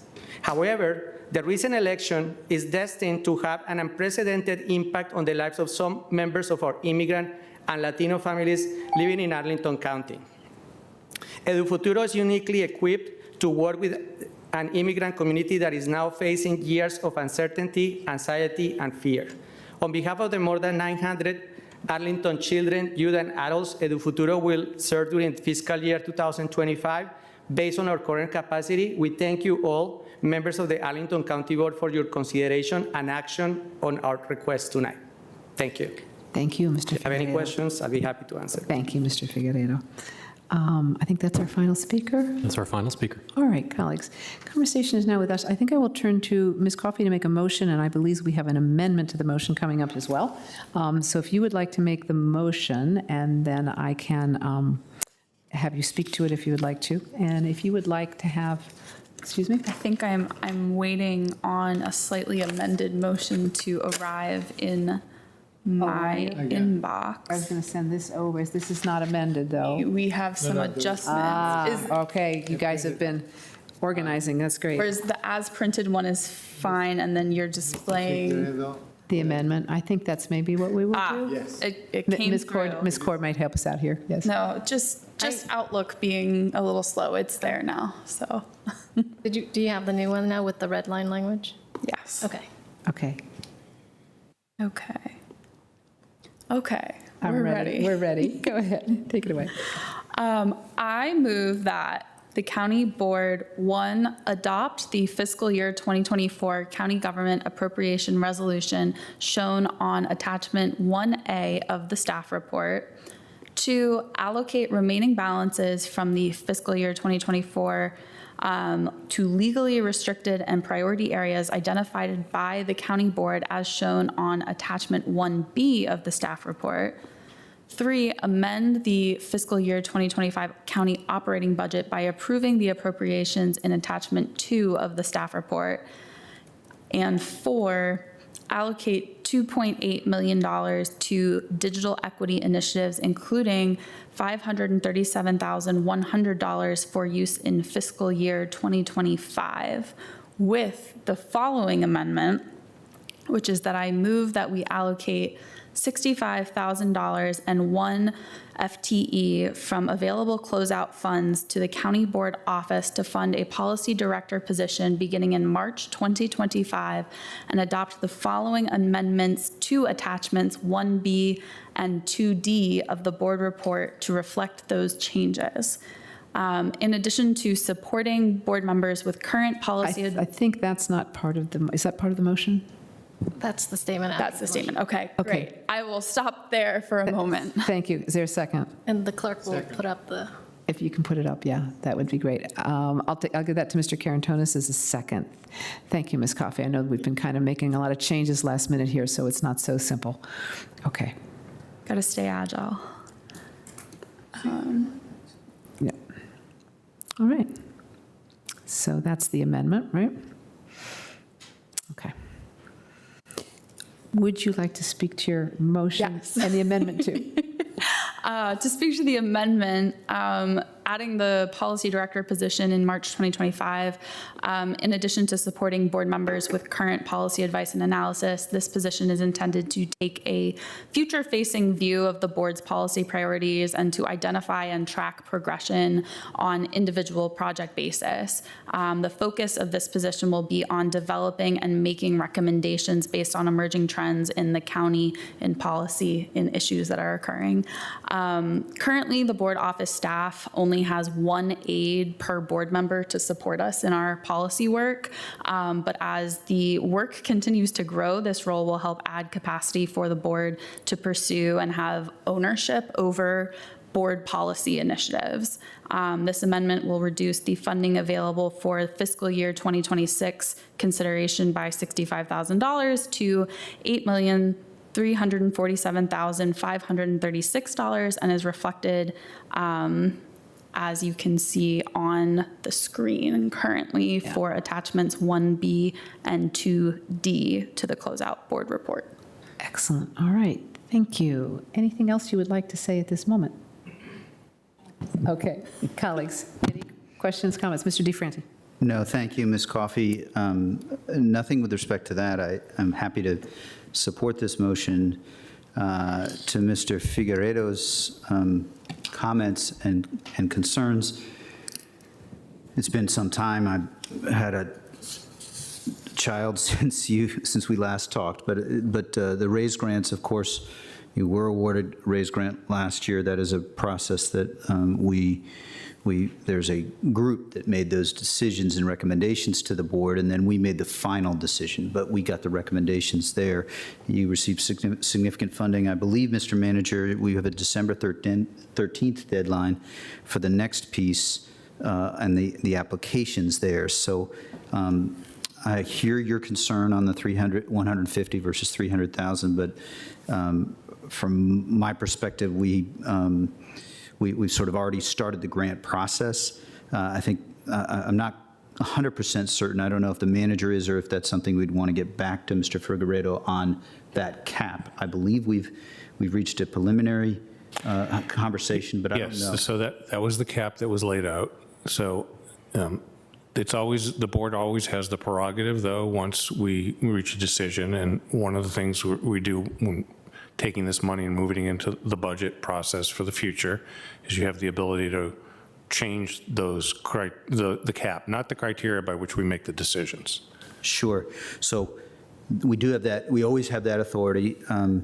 I will admit to some hesitation there, but let me finish. Mr. Figueredo, we're not actually having discussion. I'm so sorry. Yeah. So then, just to the broader issue that you've identified, and to those who have joined you, I haven't been to your dinner recently, but the issues that you raise are very much on our minds every day since the election. And so, mindful of the concerns with respect to immigrant families, and wanting to sort of stay true to Arlington's inclusive ideas and work, we'll certainly continue the dialogue, but wanted to also be honest about the concern, and we'll consider it over the coming budget process. That's in my view, the best appropriate way to work forward. And so thank you, Madam Chair. I just wanted to at least try to address some of the concerns.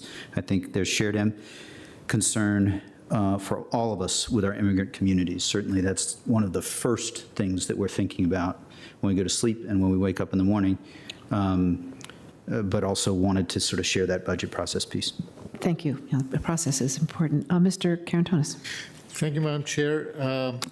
Thank you for coming to testify today. The decision to put a cap or to limit the maximum advertised available amount had to do with, the limited funds that we have for this program and the fact that it could be crowded out very fast. And I know that the Futuro had a very comprehensive proposal last year, also very expansive proposal last year. So I think it's important to make the case and show, what the consequences of a cap like this are. And, we are in a learning process about how to best calibrate this kind of programs. So I still invite you, I agree with Mr. DeFranti, this is a matter for the general budget process. This is not for the closeout session right now, especially given how tight the funding is.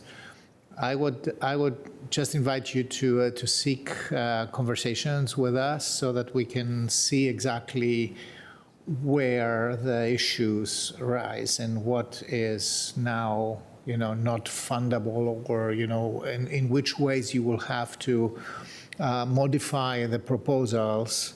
And for what you feel that this modification will be very detrimental to the goal of the program in the first place. So let us know that, because we need to understand that better. No question that we are facing very tough times. So that's in everybody's mind right now. Any other comments? All right. I also will thank you for coming and appreciate both my colleagues talking about the process and what we need to do. We have a lot of needs coming up, very difficult times. The budget, we will try to, I will not be here. This board will be, the rest of my colleagues will be here. It's a matter of balancing between the desires and the needs of many groups, many of whom are serving the same people. So it's going to be some difficult times, but thank you for coming, and do stay in touch. All right. With that, I believe we're ready to vote. All in favor of the motion before us, please say aye. Aye. Aye. Motion passes 5-0. Thank you very much. Mr. Kushner, I have one item of new business. Are there any other items to come before the board? None besides. All right, thank you. Then, colleagues, I would like to move that the county board authorize the county attorney and/or outside counsel to file an appeal in the case of Nordgren versus County Board, CL23, to the Virginia Court of Appeals. Is there a second? Second. Motion is moved, seconded by Mr. DeFerranti. All in favor, please say aye. Aye. Thank you very much. Motion passes 5-0. And for those who are listening, the board has, with this motion, directed the county attorney to appeal the ruling on EHO, is how we usually talk about it. Since late September, the board has deliberated on this ruling in the expanded housing option development trial called Nordgren versus Arlington County Board. We have heard from residents, reviewed the final order, and consulted with both the county attorney and outside legal counsel. And as I said, the board has directed the county attorney to appeal the ruling. The board considered adopting a revised ordinance, but determined that it is not feasible to do so based on the legal construction and substance of the judge's ruling. We and many jurisdictions across Virginia are concerned that this ruling will have impacts that extend well beyond our EHO policy, impacting our current decades-long understanding of how land use decisions are made and implemented under local jurisdiction. These concerns must be addressed and clarified by a higher court. We believe that the county has fully complied with Virginia law and has good grounds for appeal. While we await the appeal, staff will adhere to the ruling as it stands.